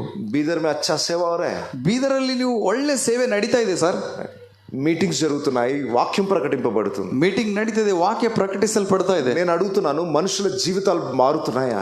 ನಾ ಕೇಳ್ತೀನಿ, ನಿಮಗೆ ಮನುಷ್ಯರ ಜೀವಿತ ಬದಲಾಗ್ತಾ ಇದೆಯಾ? ఎంతమంది అన్ని జనులు రక్షింపబడుతున్నారు? ಎಷ್ಟು ಜನರು ಅನ್ಯ ಜನರು ರಕ್ಷಿಸಲ್ಪಡ್ತಾ ಇದ್ದಾರೆ? ఎంతమంది చెడు వ్యసనాలను ಎಷ್ಟು విడిచిపెడుతున్నారు? ಜನರು ಕೆಟ್ಟ ಅಭ್ಯಾಸಗಳು ಬಿಡ್ತಾ ఎంతమంది ಇದ್ದಾರೆ? తాగుడు ಎಷ್ಟು ಜನರು విడిచిపెడుతున్నారు? ಕುಡಿಯೋದನ್ನು ಬಿಡ್ತಾ ఎంతమంది ಇದ್ದಾರೆ? శరీర ఆశలను ಎಷ್ಟು విడిచిపెడుతున్నారు? ಜನರು ಶರೀರದ ಆಶೆಗಳು ಬಿಡ್ತಾ ಇದ್ದಾರೆ? ఎన్ని కుటుంబాలు కట్టబడుతున్నాయి? ಎಷ್ಟು ಕುಟುಂಬಗಳು ಕಟ್ಟಲ್ಪಡ್ತಾ ಇದೆ? ఎంతమంది దేవుని సేవ చేస్తున్నారు? ಎಷ್ಟು ಜನರು ದೇವರು ಸೇವೆ ಮಾಡ್ತಾ ಇದ್ದಾರೆ? దేవుని కొరకు ఎంతమంది బతుకుతున్నారు? ಎಷ್ಟು ಜನರು ದೇವರಿಗಾಗಿ ಬದುಕ್ತಾ మీటింగ్స్ ಇದ್ದಾರೆ? జరుగుతున్నాయి బాగా. ಮೀಟಿಂಗ್ಗಳು ನಡೀತಾ ಇದೆ ಚೆನ್ನಾಗಿ. ఎక్కడెక్కడో సేవకులు బీదర్కి వస్తున్నారు. ಬೇರೆ ಬೇರೆ ಕಡೆಗಳಿಂದ ಸೇವಕರು ಬರ್ತಾ ಇದ್ದಾರೆ ಬೀದರ್ಗೆ. కానీ మనుషులు దేవుని స్వరాన్ని వింటున్నారా? ಆದ್ರೆ ಮನುಷ್ಯರು ದೇವರ ಸ್ವರವನ್ನು ಕೇಳ್ತಾ ಇದ್ದಾರಾ? దేవుని సేవకులు వచ్చి ప్రకటిస్తున్న మాటని ఎంతమంది విని మారు మనసు పొందుతున్నారు? ಎಷ್ಟು ಜನರು ದೇವರ ಸೇವಕರು ಪ್ರಕಟಿಸುವಂತ ಮಾತನ್ನೋದನ್ನು ಕೇಳಿ ಅದನ್ನು ಅಂಗೀಕಾರ ಮಾಡ್ತಾ ಇದ್ದಾರೆ? ఈ నినవే ప్రజలకున్న ఒక మంచి లక్షణం ఉంది. ಈ ನಿನ್ವೆ ಪಟ್ಟಣದಾಗಿರುವಂತ ಒಂದು ಒಳ್ಳೆ ಲಕ್ಷಣ, ఇంత చెడిపోయిన వాళ్ళైనా ಇಷ್ಟು ಕೆಟ್ಟ ಹೋದವರು ಆದರೂ ಕೂಡ యోనా ప్రవక్త అక్కడికి వెళ్ళి ಯೋನ ಪ್ರವಾದಿಯಲ್ಲಿ ಹೋಗಿ ఒకటే ఒక సెంటెన్స్ ప్రకటించాడు. ಒಂದೇ ಒಂದು ಸೆಂಟೆನ್ಸ್ ಪ್ರಕಟಿಸಿದ್ದಾನೆ.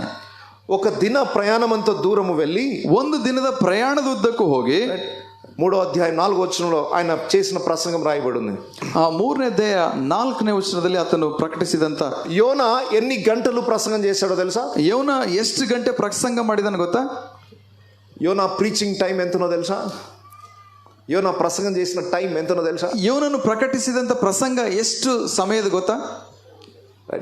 జనరల్గా ఒక మీటింగ్లో ఒక ప్రసంగికుడు ఎంత టైం వాక్యం చెప్తే మీకు హ్యాపీ? ಆ ಒಂದು ಮೀಟಿಂಗ್ ಅಲ್ಲಿ ಒಬ್ಬ ದೇವರ ಸೇವಕರು ಎಷ್ಟು ಗಂಟೆ ವಾಕ್ಯ ಹೇಳಿದ್ರೆ ನಿಮಗೆ ತೃಪ್ತಿ ಆಗ್ತದೆ? 1 ಗಂಟೆ 2 ಗಂಟೆ 1 ಗಂಟೆ 2 ಗಂಟೆನಾ? 30 minutes 30 ನಿಮಿಷ. ఓకే 30 minutes बोले तो ఓకే 30 ನಿಮಿಷ ಅಂದ್ರೆ ಸಂತೋಷ. 1 hour వెరీ గుడ్. 1 ಗಂಟೆ. సో యోనా ప్రసంగికుడు మీకు సూట్ కాడు. ಯೋನ ಪ್ರವಾದಿ ನಿಮಗೆ ಸೂಟ್ ಆಗೋದಿಲ್ಲ.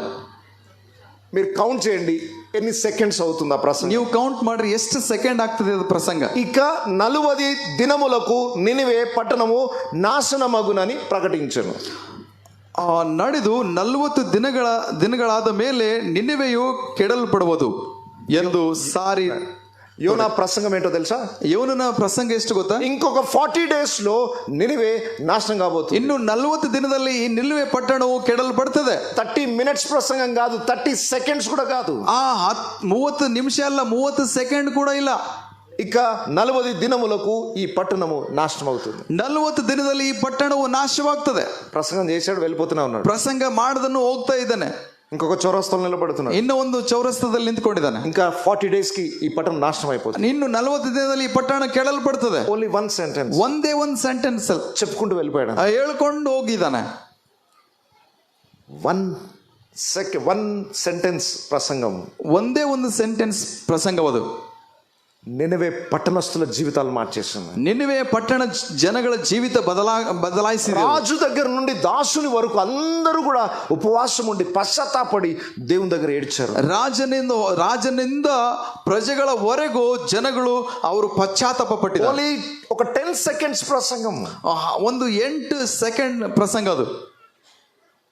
నినవే పట్టణమంతా గోనె పట్టు ధరించుకొని పశ్చాత్తాపడి ఉపవాసం ఉండి కన్నీరు గార్చి దేవుని దగ్గర ఏడ్చారు. ನಿನೆವೆ ಪಟ್ಟಣದ ಜನಗಳು ಗೋಣೆ ತಟ್ಟನ್ನು ಕಟ್ಟಿಕೊಂಡು ಪಶ್ಚಾತ್ತಾಪಪಟ್ಟು ಉಪವಾಸದಿಂದ ಕಣ್ಣೀರು ಸುರಿಸಿದ ದೇವರಿಗೆ ಅವರು ಮೊರೆ ಇಟ್ಟಿದ್ದಾರೆ. ఈరోజు 30 minutes ప్రసంగం చేస్తున్నాం, 30 hours ప్రసంగం చేస్తున్నాం, 30,000 ప్రసంగికులు ప్రసంగం చేస్తున్నారు, ఒక్కడు కూడా మారు మనసు పొందుతారు. ಈಗ ನಾವು ಈ 30 ನಿಮಿಷ ಆಗಲಿ, 30 ಗಂಟೆ ಆಗಲಿ, 100 ಗಂಟೆ ನಾವು ಪ್ರಸಂಗ ಮಾಡಿದ್ರು ಕೂಡ ಜನಗಳ ಮನಸ್ಥಿತಿ ಬದಲಾಗ್ತಾ ಇಲ್ಲ. మనుషుల హృదయాలు కఠినమైపోయాయి. ಮನುಷ್ಯರ ಹೃದಯಗಳು ಬಹಳ ಕಠಿಣವಾಗಿದೆ. ఎన్ని గంటలు ప్రసంగం చేసినా, ఎన్ని వందల మంది ప్రసంగికులు ప్రసంగం చేసినా, దేవుని వాక్యం ఎంత మంది హృదయాలు తలుపు తట్టుతున్నా హృదయాలు తెరవట్లేదు.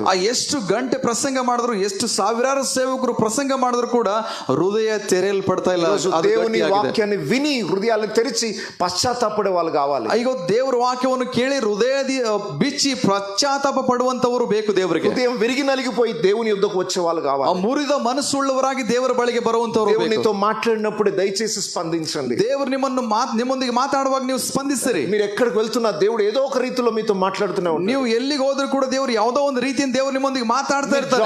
జాబ్ లో మీరు జాబ్ చేస్తున్నప్పుడు కూడా పక్కన వాళ్ళు ఎవరో ఒకరు మిమ్మల్ని హెచ్చరిస్తున్నారు. ಆ ಜಾಬ್ ಮಾಡುವಾಗಲೂ ಕೂಡ ನಿಮ್ಮ ಪಕ್ಕದಲ್ಲಿರುವವರು ಯಾರೋ ಒಬ್ಬರು ನಿಮ್ಮನ್ನು ಎಚ್ಚರಿಸ್ತಾ ಇರ್ತಾರೆ. మీరు ప్రయాణిస్తున్నప్పుడు కూడా మీ పక్కన ఎవరో ఒకరి ద్వారా దేవుడు మీతో మాట్లాడుతున్నారు. ನೀನು ಪ್ರಯಾಣಿಸುವಾಗಲೂ ಕೂಡ ಪಕ್ಕದಲ್ಲಿ ಯಾರೋ ಒಬ್ಬರು ದೇವರು ಅವರ ಮೂಲಕವಾಗಿ ದೇವರು ಮಾತಾಡ್ತಾ ಇರ್ತಾನೆ. దేవుడు మాట్లాడకుండా ఉండడు, ఆయన మాట్లాడే దేవుడు. ఆయన ಆತನು ದೇವರು ಮಾತನಾಡದ ಹಾಗೆ ಇರುವುದಿಲ್ಲ, ಆತನು ಮಾತಾಡುವ ದೇವರಾಗಿದ್ದಾನೆ. కానీ దేవుడు మాట్లాడినప్పుడు నువ్వు ఎలా స్పందిస్తున్నావు? ಆದ್ರೆ ದೇವರು ಮಾತಾಡುವಾಗ ನಾವು ಯಾವ ರೀತಿ ಸ್ಪಂದಿಸ್ತಾ ಇದ್ದೇವೆ? దానికి వెంటనే స్పందిస్తే నీ జీవితం ఆశీర్వదించబడుతుంది. ನಾವು ತಕ್ಷಣ ಸ್ಪಂದಿಸುವುದಾದ್ರೆ ನಮ್ಮ ಜೀವಿತ ಬದಲಾಗ್ತದೆ. దేవుని చేత ఆశీర్వదించబడాలని అందరూ ఆశిస్తారు. ದೇವರಿಂದ ಆಶೀರ್ವದಿಸಲ್ಪಡುವುದಕ್ಕೆ ಎಲ್ಲರೂ ಇಷ್ಟಪಡ್ತಾರೆ. దయచేసి దేవుని చేత ఆశీర్వదించబడాలంటే ఆయన వాక్యమును హృదయంలో చోటు ఇవ్వాలి. ದೇವರಿಂದ ಆಶೀರ್ವದಿಸಲ್ಪಡಬೇಕಾದ್ರೆ ಮೊದಲನೇದಾಗಿ ನಮ್ಮ ಹೃದಯದಲ್ಲಿ ಆತನಿಗೆ ಆಹ್ವಾನ ಮಾಡಬೇಕು.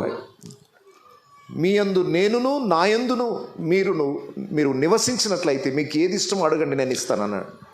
ನೀವು ನನ್ನಲ್ಲಿಯೂ ನನ್ನ ವಾಕ್ಯವು ನಿಮ್ಮಲ್ಲಿ ನೆಲೆಗೊಂಡಿದ್ರೆ ನೀವು ಏನ್ ಬೇಕಾದ್ರೂ ಬೇಡಿಕೊಳ್ಳಿರಿ ನಿಮಗೆ ದೊರೆಯುವುದು ಅಂತ ಹೇಳಿ. నా వాక్యము మీ యందు ఉన్నట్లయితే, మీరు నా యందు ఉన్నట్లయితే మీకు ఏది ఇష్టమో ಆ ವಾಕ್ಯವು ನಿಮ್ಮಲ್ಲಿರುವುದಾದ್ರೆ, ನೀವು ನನ್ನಲ್ಲಿರುವುದಾದ್ರೆ ನಿಮಗೆ ಏನ್ ಇಷ್ಟ ಇದೆಯೋ ಕೇಳ್ಕೊಳ್ರಿ. రాత్రి దేవుని వాక్యాన్ని మీ హృదయంలోకి స్వీకరిస్తారా? ಇವತ್ತು ದೇವರ ವಾಕ್ಯವು ನಿಮ್ಮ ಹೃದಯದಲ್ಲಿ ಸ್ವೀಕಾರ ಮಾಡ್ತೀರಾ? దేవుడు నీతో మాట్లాడుతున్నప్పుడు ఆయన స్వరాన్ని విధేయత చూపిస్తారా? ಆ ದೇವರು ನಿಮ್ಮೊಂದಿಗೆ ಮಾತಾಡುವಾಗ ನೀವು ಆತನಿಗೆ ವಿಧೇಯತೆ ತೋರಿಸ್ತೀರಾ? ఒకవేళ బంగారము వెండి అలాంటి వస్తువులు అయితే తొందరగా కరుగుతాయి. ಒಂದು ವೇಳೆ ಬೆಳ್ಳಿ ಅಥವಾ ಬಂಗಾರ ಇದ್ರೆ ಅದು ಬೇಗ ಕರಗೋಗ್ತದೆ. బంగారం పని చేసేవాడు చిన్న బట్టిలో గోల్డ్ ని కరగబెడతాడు. ಬಂಗಾರದ ಕೆಲಸ ಮಾಡುವಂತವರು ಸಣ್ಣ ಬಟ್ಟಿಯಲ್ಲಿ ಅದು ಬಂಗಾರ ಕರಗಿಸ್ತಾರೆ. ఎంతమంది చూశారు బంగారాన్ని కరిగించడం? ಎಷ್ಟು ಜನ ನೋಡಿದ್ರೆ ಬಂಗಾರವನ್ನು ಕರಗಿಸುವುದು? ఎన్ని కట్టెలు పెట్టి మంట పెడతారు? ಎಷ್ಟೋ ಕಟ್ಟಿಗೆಗಳನ್ನ ಹಾಕಿ ಬಂಗಾರ ಕರಗಿಸ್ತಾರೆ. 5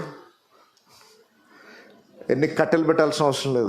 ಎಷ್ಟೋ ಕಟ್ಟಿಗೆಗಳು ಹಾಕೋದು ಅವಶ್ಯಕತೆ ಇಲ್ಲ. చిన్న మంట, ಒಂದು ಸಣ್ಣ ಬೆಂಕಿಯಿಂದ, ఒక చిన్న బట్టి, ಒಂದು ಸಣ್ಣ ಒಂದು ಬಟ್ಟೆಯಲ್ಲಿ ಒಲೆಯಲ್ಲಿ గాలి ఊదుతా ఉంటాడు, చిన్న మంట. ಗಾಳಿ ಊದ್ತಾ ಇರುವಾಗ ಅಲ್ಲಿ ಬೆಂಕಿ ಬರುತ್ತೆ. గోల్డ్ సిల్వర్ కరిగిపోతుంది. ಬೆಳ್ಳಿ ಮತ್ತು ಬಂಗಾರ ಅಲ್ಲಿ ಕರಗಿ ಹೋಗ್ತದೆ. రైట్. ఇక్కడ ఉన్న మనుషులలో కొంతమంది గోల్డ్ లాంటి వాళ్ళు, కొంతమంది సిల్వర్ లాంటి వాళ్ళు. ಇಲ್ಲಿರುವ ಕೆಲವರು ಮನುಷ್ಯರು ಬಂಗಾರದಂತವ್ರು ಇದ್ದಾರೆ, ಕೆಲವರು ಬೆಳ್ಳಿ ಅಂತವ್ರು ಇದ್ದಾರೆ. దేవుడు మాట్లాడుతుంటే వెంటనే వాళ్ళ హృదయాలు కరిగిపోతా ఉంటాయి. ದೇವ್ರು ಮಾತಾಡುವಾಗ ತಕ್ಷಣ ಅವ್ರ ಹೃದಯವನ್ನು ಕರಗಿ ಹೋಗ್ತಾ ಇರ್ತದೆ. కొంతమందికి నేనేం పెద్ద ప్రసంగం చేయను, దేవుడు నిన్ను ప్రేమిస్తున్నాడు అంటే చాలా ఏడుచుకుంటూ ప్రార్థన చేస్తాను. ಕೆಲವರಿಗೆ ನಾನು ದೊಡ್ಡ ಪ್ರಸಂಗ ಏನ್ ಮಾಡೋದಿಲ್ಲ, ದೇವ್ರು ನಿಮ್ ಪ್ರೀತಿಸ್ತಾ ಇದ್ದಾನೆ ಅಂತ ಹೇಳಿದ ತಕ್ಷಣ ನಾವು ಅಳ್ಕೋತ ಪ್ರಾರ್ಥನೆ ಮಾಡ್ತಾರೆ. ఎందుకు ఏడుస్తుందో? ಯಾಕೆ ಅಳ್ತಾ ಇದ್ದೀರಿ ನೀವು? ఈయన ట్రాన్స్లేషన్ కరెక్ట్ చేయలేదా? ಈತನು ತರ್ಜಮೆ ಕರೆಕ್ಟ್ ಮಾಡ್ತಾ ಇಲ್ವಾ? నేను ఏడిపించే ప్రసంగం చేయలేదు కదా, ನಾನು ಅಳಿಸುವ ಪ್ರಸಂಗ ಏನ್ ಮಾಡ್ಲಿಲ್ಲ ಅಲ್ವಾ? వాళ్ళకి ఏదో ఒక చిన్న సెంటెన్స్ తాకగానే హృదయం కరిగిపోతుంది. ಯಾವುದೋ ಒಂದು ಸಣ್ಣ ಸೆಂಟೆನ್ಸ್ ಅವರಿಗೆ ಮುಟ್ಟಿದ ತಕ್ಷಣನೇ ಅವರಿಗೆ ಒಳಗಡೆ ವೇದನೆ ಉಂಟಾಗ್ತದೆ. వాళ్ళకి కొంచెం టెంపరేచర్ చాలు, వాళ్ళకి ಆ ಸಣ್ಣ ಬೆಂಕಿ ಸೆಕೆ ಸಾಕು. ಅವರಿಗೆ మాట సెలవిస్తే చాలు, వాళ్ళ హృదయాలు కరిగిపోతాయి. ದೇವರು ಒಂದು ಸಣ್ಣ ಮಾತು ಅವರಿಗೆ ಮುಟ್ತು ಅಂದ್ರೆ ಅವರಿಗೆ ಸಾಕು, ದೇವರು ಅವ್ರ ಹೃದಯ. కొంతమంది హృదయాలు గోల్డ్ లాగుంటాయి, కొంతమంది సిల్వర్ లాగుంటాయి. ಕೆಲವರ ಹೃದಯಗಳು ಬಂಗಾರದ ರೀತಿಯಲ್ಲಿ ಇರ್ತದೆ, ಕೆಲವರ ಹೃದಯಗಳು ಬೆಳ್ಳಿ ತರ ಇರ್ತದೆ. కొంతమంది హృదయాలు ఐరన్ లాగా, స్టీల్ లాగా ఉంటాయి.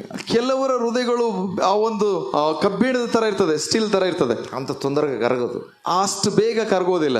ఐరన్ పీస్ ని తీసుకొచ్చి, స్టీల్ పీస్ ని తీసుకొచ్చి బంగారం కరిగించి దాంట్లో పెడితే కరగదు. ಒಂದು ಕಬ್ಬಿಣದ ಸಾಮಗ್ರಿ ತಗೊಂಡು ಬಂದು ಬಂಗಾರ ಕರಗಿಸಿದ್ರೆ ಕರಗೋದಿಲ್ಲ. కొంతమంది ఇక్కడనే కరిగితే చాలా సంతోషం. ಕೆಲವರು ಇಲ್ಲೇ ಕರಗಿದ್ರೆ ಬಹಳ ಸಂತೋಷ. ఈ మీటింగ్ వచ్చి దేవుని వాక్యాన్ని విని వెంటనే దేవుని తట్టు మీ హృదయాలు తిప్పుకుంటే చాలా ధన్యులు. ಈ ವಾಕ್ಯವನ್ನು ಕೇಳಿ ನಿಮ್ಮ ಹೃದಯವನ್ನು ದೇವರ ಕಡೆ ತಿರುಗಿಸಲ್ಪಟ್ರೆ ನೀವು ಸಂತೋಷ. ఇక్కడ దేవుని సన్నిధిలో మీ హృదయాలను తిరిగి దేవునికి ప్రతిష్ఠించుకున్నట్లయితే మీరు గోల్డ్ అండ్ సిల్వర్.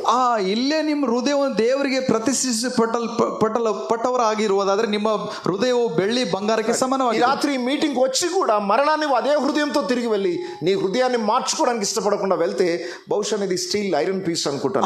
ನಿಮ್ಮ ಈ ಮೀಟಿಂಗ್ ಬಂದು ಕೂಡ ನಿಮ್ಮ ಹೃದಯವು ದೇವರಿಗೆ ಒಪ್ಪಿಸಿಕೊಡೋದೇ ಹಂಗೆ ಹೋದ್ರೆ ಬಹುಶಃ ನಿಮ್ಮ ಹೃದಯವು ಅದು ಕಬ್ಬಿಣಿಗೆ ಸಮಾನವಾಗಿದೆ. నీ హృదయము ఐరన్ పీస్ అయినంత మాత్రం దేవుడు వదిలేస్తాడు అనుకుంటున్నావా? ನಿಮ್ಮ ಹೃದಯ ಒಂದ್ ವೇಳೆ ಆ ಕಬ್ಬಿಣದಾಗಿದ್ರೆ ದೇವ್ರು ಬಿಟ್ಬಿಡ್ತಾನ ಅನ್ಕೊಳ್ತೀರಾ ನೀವು? ఈ మీటింగ్ కి వచ్చి కూడా దేవుని తట్టు నీ హృదయాన్ని తిప్పకుండా బయటికి అలాగే నీ హృదయాన్ని కఠినం చేసుకుని వెళ్తే, ಒಂದ್ ವೇಳೆ ಈ ಮೀಟಿಂಗ್ ಬಂದು ಕೂಡ ನಿಮ್ ಹೃದಯ ಕಠಿಣ ಮಾಡ್ಕೊಂಡು ಹಂಗೆ ನೀವು ಹೊರಗಡೆ ಹೋದ್ರೆ నీ కఠిన హృదయాన్ని కరిగించడానికి టెంపరేచర్ పెంచుతాడు అంతే. ನಿಮ್ಮ ಕಠಿಣವಾದ ಹೃದಯವನ್ನು ಕರಗಿಸುವುದಕ್ಕಾಗಿ ಟೆಂಪರೇಚರ್ ಹೆಚ್ಚು ಮಾಡ್ತಾನೆ ದೇವರು. ఇక్కడ దేవుడు మాట్లాడుతున్నప్పుడు నువ్వు కరగకపోతే, ಇಲ್ಲಿ ದೇವರು ಮಾತಾಡುವಾಗ ನಿಮ್ ಹೃದಯ ಕರಗದೆ ಹೋದರೆ బయటికి వెళ్ళి టెంపరేచర్ పెంచుతాడు. ಹೊರಗಡೆ ಹೋಗಿ ದೇವ್ರ ಟೆಂಪರೇಚರ್ ಹೆಚ್ಚು ಮಾಡ್ತಾನೆ. पास्टर लोग ऐसे ही बोलते हैं. ಪಾಸ್ಟರ್ ಅವ್ರು ಹಿಂಗೆ ಹೇಳ್ತಾ ಇರ್ತಾರೆ ಯಾವಾಗ, चलो बाहर चलो, ಹೊರಗೆ ನಡ್ರಿ, बाहर बहुत दुनिया है, बहुत ಹೊರಗಡೆ ಬಹಳ ಒಳ್ಳೆ ಸುಂದರವಾದ ಲೋಕ ಇದೆ, जाओ ऐसे ही जाओ, ಹೋಗ್ರಿ ಹಂಗೆ ಹೋಗ್ರಿ, जाके देख एक बार, ನೋಡ್ರಿ ಹೋಗಿ ನೋಡ್ರಿ ಒಂದ್ಸರ್ತಿ. ఇక్కడ నీ హృదయాన్ని దేవునికి అప్పగించకుండా ಇಲ್ಲಿ ನಿಮ್ ಹೃದಯ ದೇವರಿಗೆ ಒಪ್ಪಿಸಿಕೊಡದೆ ಹೋದ್ರೆ, నీ హృదయాన్ని కఠినం చేసుకొని ನಿಮ್ ಹೃದಯ ಕಠಿಣ అదే ಮಾಡ್ಕೊಳ್ಳೋದಾದ್ರೆ, పాపములో నువ్వు జీవిస్తున్నట్టు ಅದೇ ಪಾಪದಲ್ಲಿ ನೀವು ಜೀವಿಸುವುದಾದ್ರೆ సెకండ్ డిగ్రీ వాడతారు. 2ನೇ ಡಿಗ್ರಿ ಆತನು ಉಪಯೋಗ ಮಾಡ್ಕೊಳ್ತಾನೆ. పోలీస్ సార్లు ఉన్నారు ఇక్కడ, ಪೊಲೀಸ್ ಸರ್ಗಳು ಇದ್ದಾರೆ ಇಲ್ಲಿ. ఒక దొంగకు పనిష్మెంట్ ఇచ్చేటప్పుడు ఇంటరాగేషన్ చేసేటప్పుడు ಒಬ್ಬ ಕಳ್ಳನಿಗೆ ಅವನಿಗೆ ಎಂಟು ತಗೊಳ್ಳೋದಕ್ಕಾಗಿ ಅವನಿಗೆ ಅನೇಕ ರೀತಿಯ ಒಂದು బ్రదర్ ఎక్కడ దొంగతనం చేసే సార్, ಬ್ರದರ್ ಎಲ್ಲಿ ಕಳ್ಳಂಟಿಕೆ ಮಾಡಿದಿರಿ ನೀವು, ऐसा पूछतो नहीं बोलते हो, ಹಂಗೆ ಕೇಳಿದ್ರೆ ಅವ್ರು ಹೇಳೋದಿಲ್ಲ. इसको डिग्री नंबर 1 डालो, ಡಿಗ್ರಿ 1 ಹಾಕ್ರಿ ಅವರಿಗೆ. फिर भी सुधरे नहीं साहब, ಮತ್ತೂ ಸುಧಾರಿಸಲಿಲ್ಲ ಅಂದ್ರೆ सेकंड डिग्री लालो, ಸೆಕೆಂಡ್ ಡಿಗ್ರಿಲಿ ಹಾಕ್ರಿ ಅವರಿಗೆ, तब सुधरता आदमी. ಅವಾಗ ಬದಲಾಗ್ತಾನೆ ಮನುಷ್ಯನು. ఇక్కడ వాక్యము చేత మారకపోతే సెకండ్ డిగ్రీ ಇಲ್ಲಿ ವಾಕ್ಯದಿಂದ ಬದಲಾಗದೆ ಹೋದ್ರೆ ಸೆಕೆಂಡ್ ಡಿಗ್ರಿಗೆ ಹಾಕ್ತಾನೆ ದೇವರು. అదే ఈ తప్పిపోయిన కుమారునికి జరిగింది. ಅದೇ ಇಲ್ಲಿ ತಪ್ಪಿ ಹೋದ ಮಗನ ಜೀವಿತದಲ್ಲಿ ನಡೆದಂತ ಸಂಘಟನೆ. తప్పిపోయిన కుమారుడు తండ్రి ఇంటికి ఎందుకు వచ్చాడో తెలుసా? ತಪ್ಪಿ ಹೋದ ಮಗನು ತಂದೆ ಬಳಿಗೆ ಯಾಕೆ ಬಂದನ್ ಗೊತ್ತಾ? తండ్రి దగ్గర నుండి తీసుకుని వెళ్ళిన ఆస్తి అంతా కోల్పోయాడు. ತಂದೆಯಿಂದ ತೆಗೆದುಕೊಂಡಂತ ಆಸ್ತಿ ಎಲ್ಲ ಕಳ್ಕೊಂಡಿದ್ದಾನೆ ಅವನು.